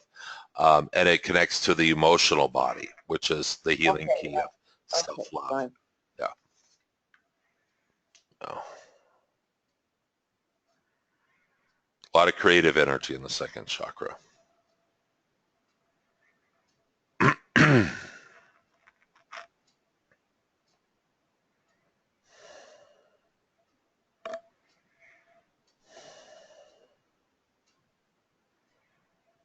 And just, if somebody would like to share something, that would be great. I could feel energies moving in everyone. So, and we're sharing this information. We're downloading this into people, into all of you, so you can, work with it. But it's a lot. It's like, and it's opening. It's an opening process. It's not learning a new modality. That's not what we're doing here. It's just a way to broaden our awareness and our understanding of how we work. None of this is written in stone. It's just a roadmap for your convenience. I can't remember what our original instructions were, but I know that I kept being drawn to the second chakra, but I couldn't remember any of it. And I kept thinking, no, I should be being drawn to the third chakra because I've got, a lot of work to do there. Mm-hmm. But we kept going to the second one, and trust that, yeah. Oh, I do. Yeah, totally. I know. That's why I had to ask you what goes on there. And yes, of course, emotional body, digestive. Well, So the felt sense that I'm getting is that I have to be more healing in there in order to heal whatever I need to heal in the third. Yeah. But I am definitely drawn to those two lower ones, especially in order to open up the 4-lane highway in the fourth. Good. Yeah, I would totally I'm just giving you that feedback. I mean, I didn't want to talk because I keep talking, but No, it's fine. Keep talking. If nobody else is, you can talk. Well, that's all. No, I want others to talk. I know Sutria doesn't get to talk, so. Well, Sutria she can't talk. She's not here. She's gone. She's off the phone too. She hung up a while ago. So. Oh, she's not there anyway. All right, but anyway, you guys who aren't talking, hey, come on, let's hear from you. Yeah, it's interactive. Well, for me, I usually am very focused. So if I look at a chakra, or a center, I just go there. Mm-hmm. But for me, there feels a joy of integrating several of them and really getting on a real, whatever level, the interconnection and the just the openness that they all do work together. Or exactly. It's just so sweet. Oh, and Gomila, I could feel you a little while ago. You were getting a brand new vision of a whole new experience of it, weren't you? Yes. I could feel that from over here. I was really excited for you. I could feel it over here. And I was going, all right, she's having that. And this is what keeps happening to me over and over again. It keeps, with this process here, it just keeps opening more and more and more with greater and greater understanding. Yeah. It's very organic. Once again, it's not a modality. Yeah, I want to make that really clear. Yeah. I think, to me, often modalities, and of course there are exceptions, but a lot of modalities, they're a little snapshot about what's going on, and then they adhere to that snapshot, keeping it very static versus dynamic. That's what I find often, or that's my experience. So this is very dynamic, and that's what you just shared. Yeah, Gomila, is going from a static to a dynamic perspective and interfacing with it that way. Yeah. Beautiful, Gomila. Yeah, thanks. Oh, you're welcome. My pleasure. Thank you. Yeah. And you see, Now, can I be heard? what? Can you hear me? Yeah, Judy. Yes. Yes. You just asked to hear us. So, Please. Yes. just kind of feedback. Going back to, I kind of had this aha moment when Gomila was talking, you were talking to Gomila, and Gomila was talking to you around, let's see, where is it? The sort of programs that trip us up, Yeah. you know, what our handicaps, as you put it. Okay, the handicap part, right? Yeah.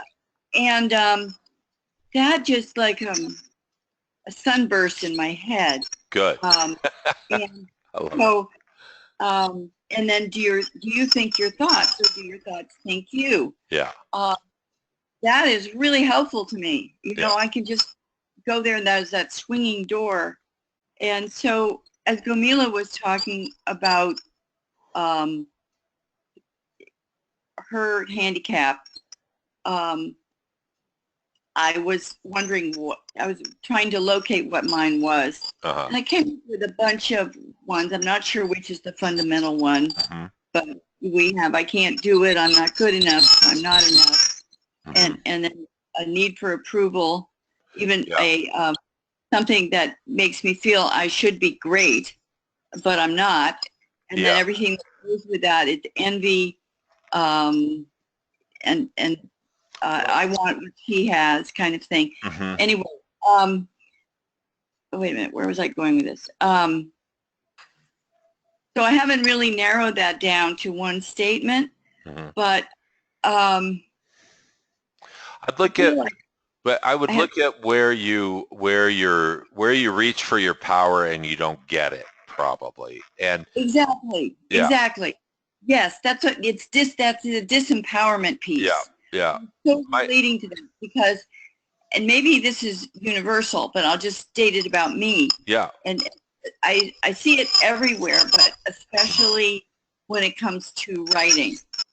Is I will feel empowered, and I will be going along, and I'll have this vision of what I'm doing. And then I'll hit a point, and I'll be totally disempowered. It's like, it just, it all drains out of me. And it's like, what am I doing? I can't do this. I can't do this.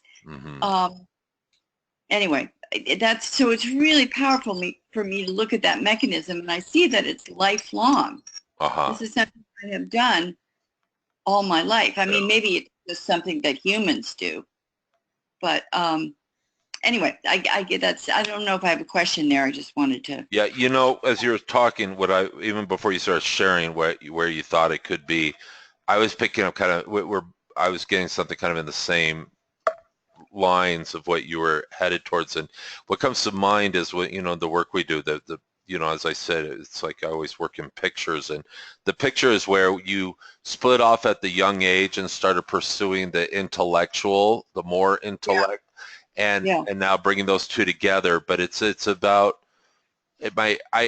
It almost feels like at times where you like you'll be writing, and then it stops. All of a sudden you're out of steam, literally. Hit a wall, and somewhere that steam is your connection to source.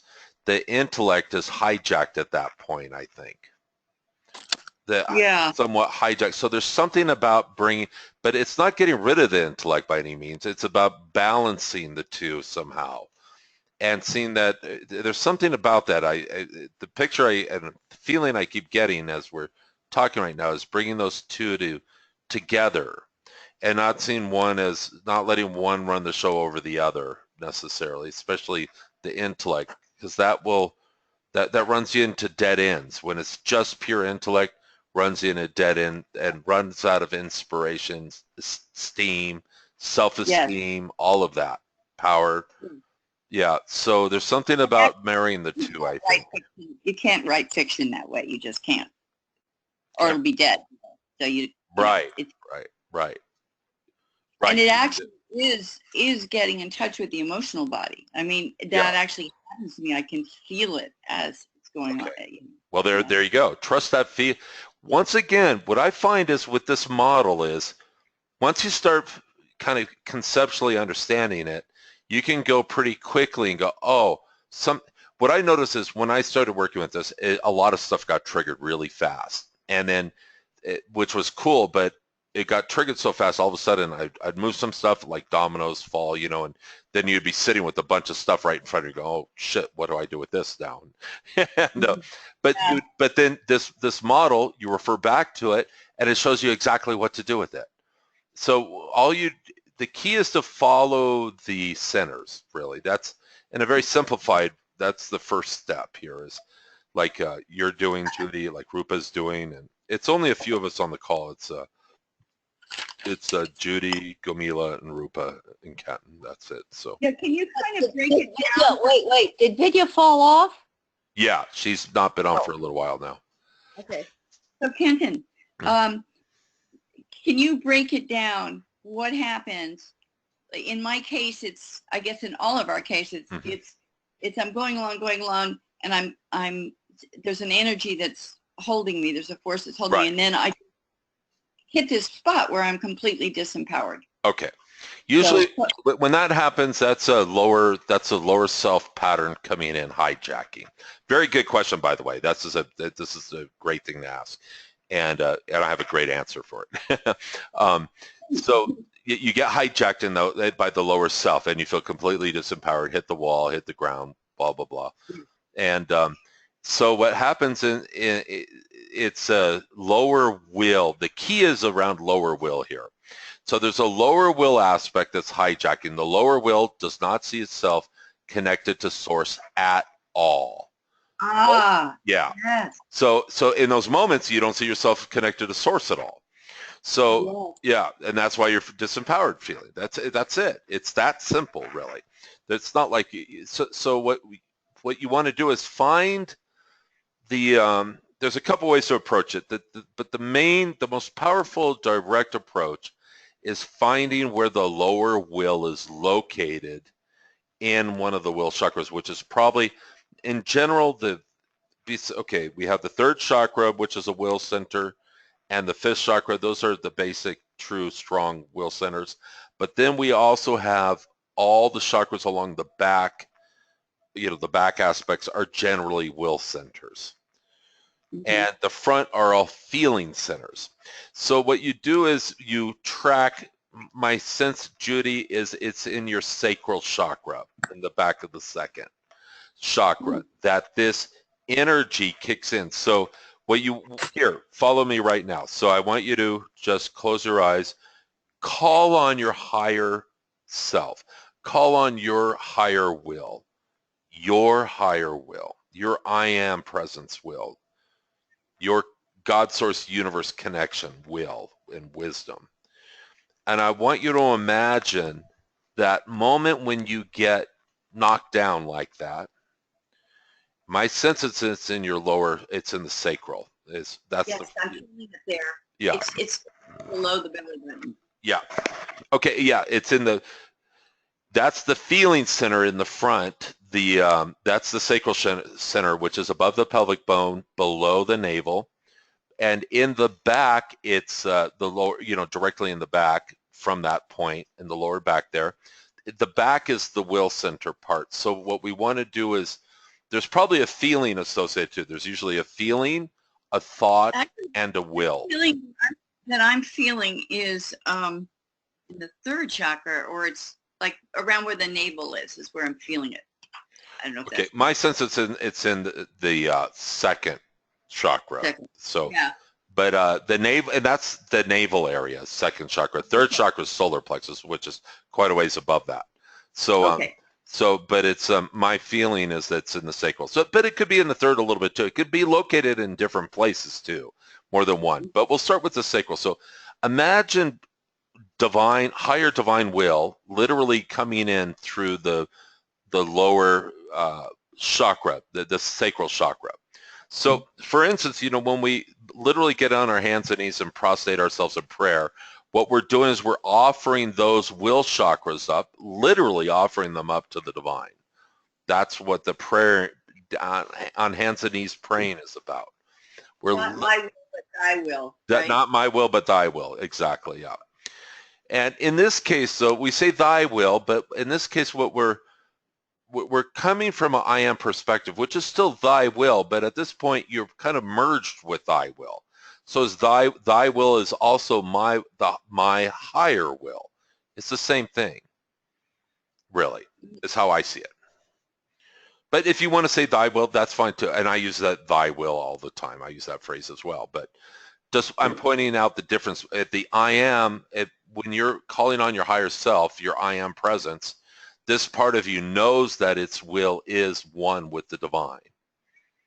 There's not really much separation. That's the point I'm making. So anyhow, bring it into the lower sacral area. And you can also bring it into the front of the sacral chakra too, where you're feeling it around the belly button.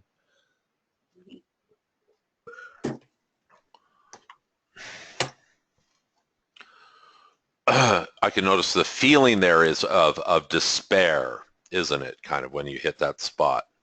Yes. Yeah. Yes. So just go on.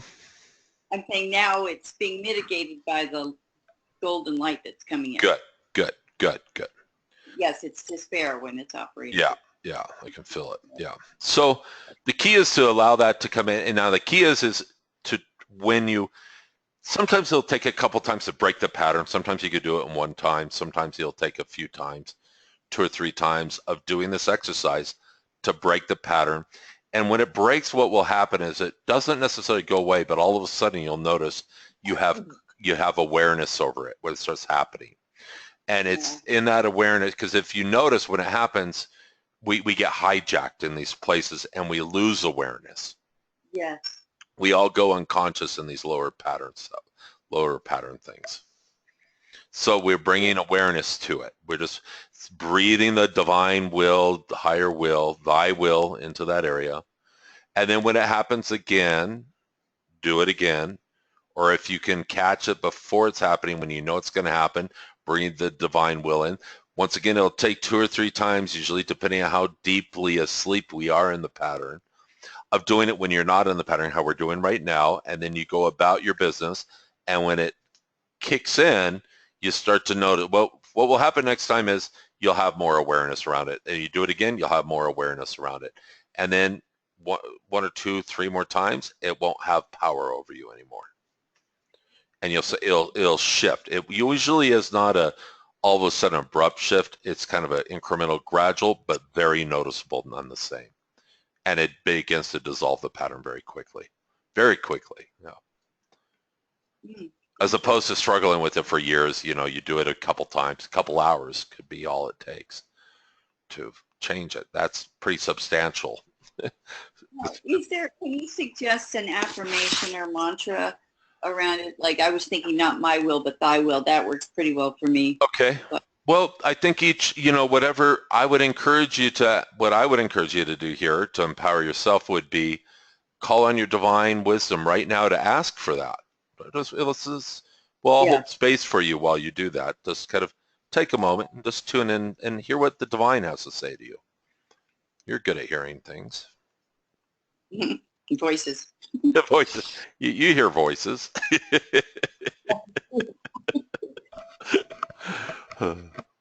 We're all just insane here. We all hear voices. How funny. Well, actually, when I do dialogue and I'm reading, I'm hearing voices. Yeah. Literally. I hear voices too. So. I hear your voices right now. Oh, you are hallucinating. Funny. Okay, we're gonna start. How does that feel, Judy? It feels really good. Yeah. So, thank you. Yeah, and you can ask for that. And Jay, Yeah. just one thing I want to say, only because it's been there, you know, for what it's worth or not worth, this whole time that you've been working, I keep over and over getting 3 things. So I'm just going to tell them to you, whatever. Mm-hmm. I keep getting the scene with your mother rushing in and interrupting the tea party. And I think that's what Richard Unger told you was your deepest wound. But whatever Richard Unger told you was your deepest wound, I'm sure it's in there. And it's source. I mean, mother represents source, and also the story of your mother keeping you in the playpen that your mind goes back to 1 billion times. Oh, yeah. They're all time. Those are things that they just kept coming ever since you started talking. So I'm only sharing them because they wouldn't go away. Oh, So, thank you. So That's please so work with source cutting you off by your mother, who represents source, by keeping you in the playpen when you're an infant, and by interrupting the tea party 1 billion times when you're little. Yes. And whatever Richard Unger told you was your most vulnerable wound, karmic wound, etc., which I don't remember what it was, but I'm sure it's that also. And maybe look for those in the sacral, because it is emotional, and it's very emotional. So that's all. That just kept coming. So I just had to.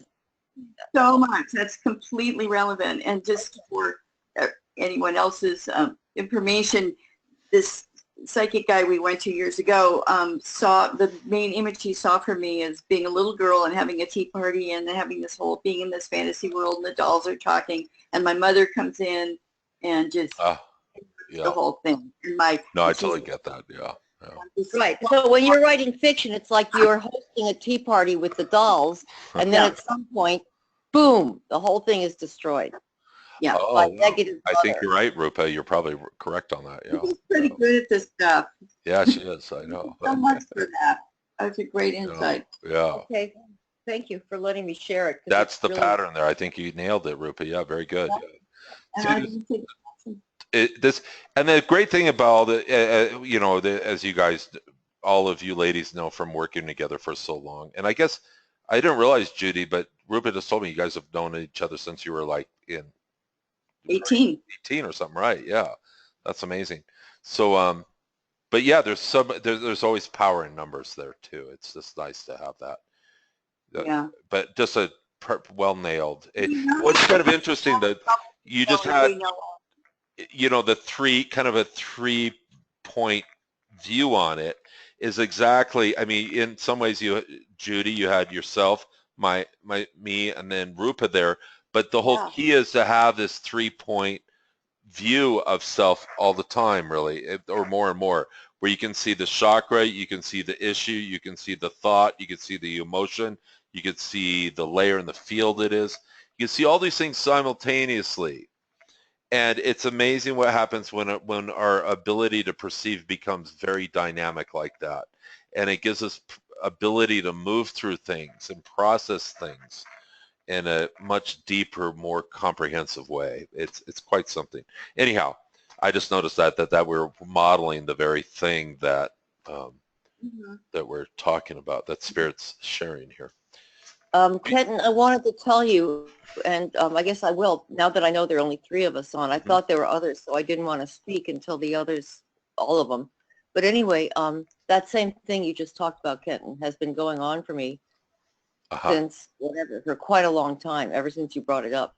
The point. To say, yeah, the 3. I have chakras 2, 3, and 4, all going and showing me their relationship to each other in terms of the wounds of 2, how they then affect 3, and then how that affects 4, and then how that affects 5. Wow, beautiful. The whole among them all has been showing itself to me, and the key, and then it shows me the key as if a spotlight was on the key.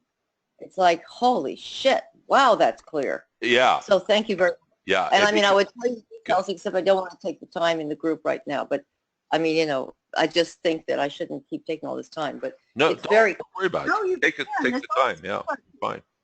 I just well, basically, the second chakra that I was being drawn to, what I saw there is this deep, deep, deep thing I came in with of feeling rejected by all families everywhere. And never having a place in any family anywhere on Earth, and therefore not wanting to be on Earth. Right.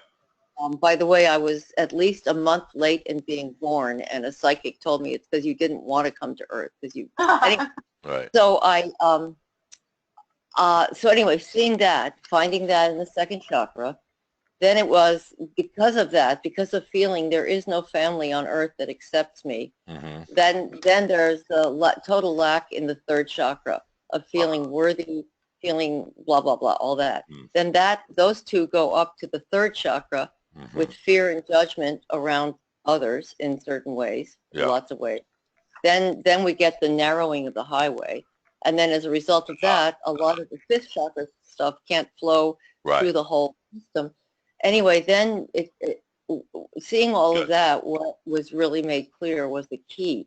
Yeah. Which, by the way, is to be found for me at this junction just now, shown to be lying in the second chakra, and the key was forgiveness. And that the forgiveness, when that key gets turned fully, it opens, everything else goes right open up. The whole thing opens. So anyway, that's all. Just telling you that. It's beautiful what you're saying. I love it.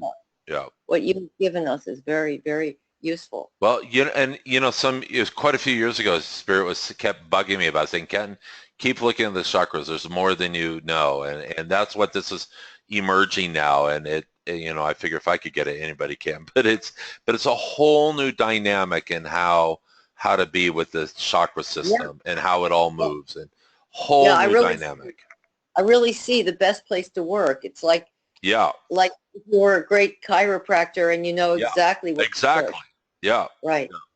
And there's this innate wisdom in this mapping I've found. It doesn't come from me. It comes from somewhere else. I relate to it very powerfully now, but it's there's this wisdom that what I've noticed is I share this with somebody once or twice. That wisdom is with them then. It's quite amazing. So it's not like having to teach somebody a modality. There's something very organic that occurs. Yeah, right. Yeah, you're pointing out to them what's always been there that they didn't. Yeah. And once they see, they've got it. That's it. Because it's there. It. Yeah. Right. Yeah.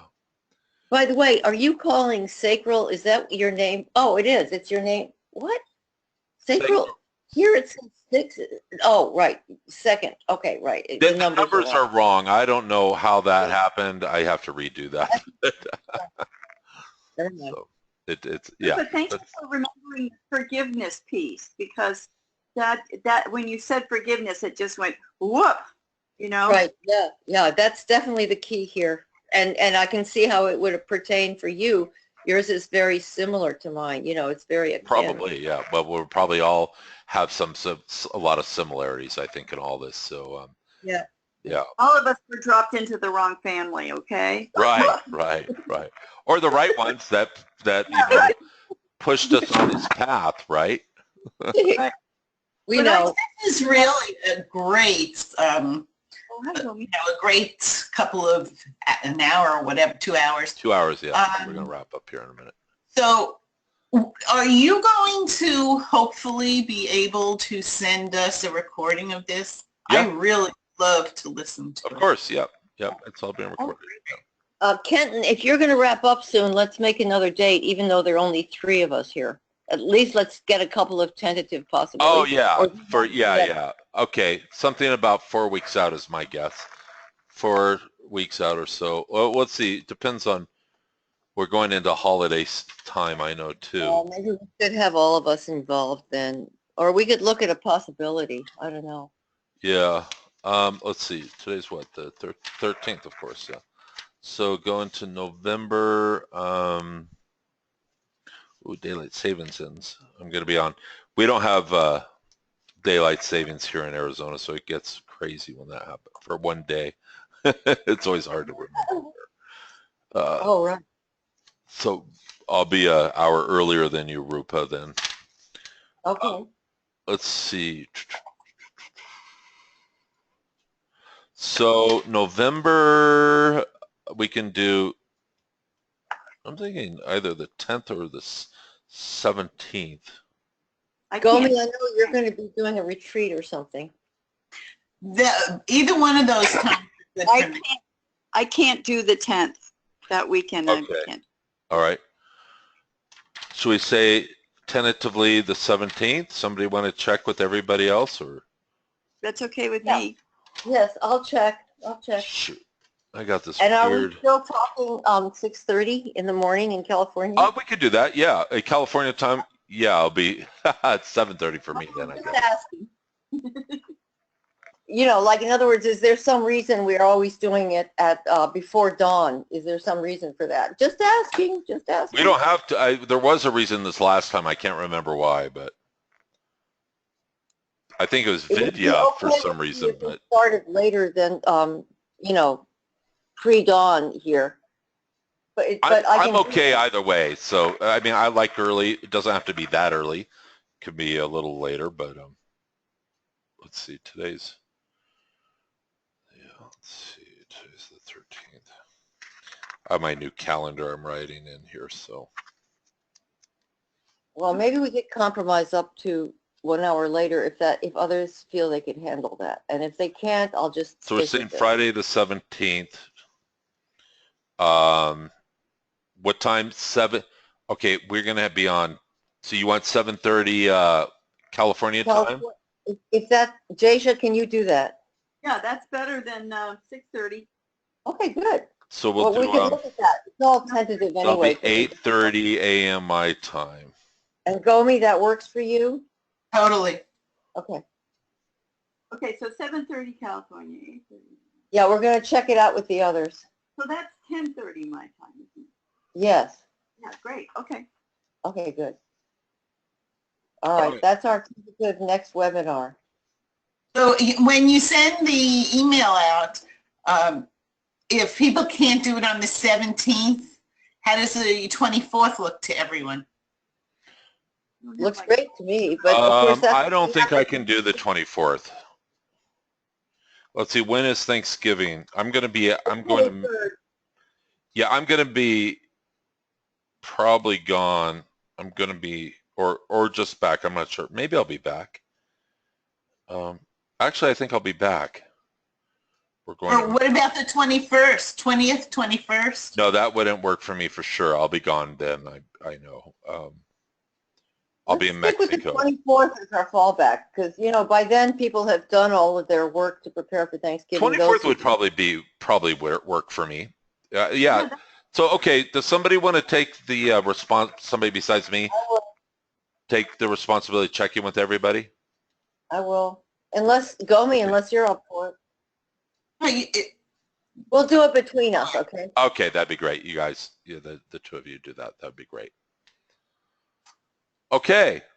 Are we done? I think we're done. It feels like we're done. That was beautiful.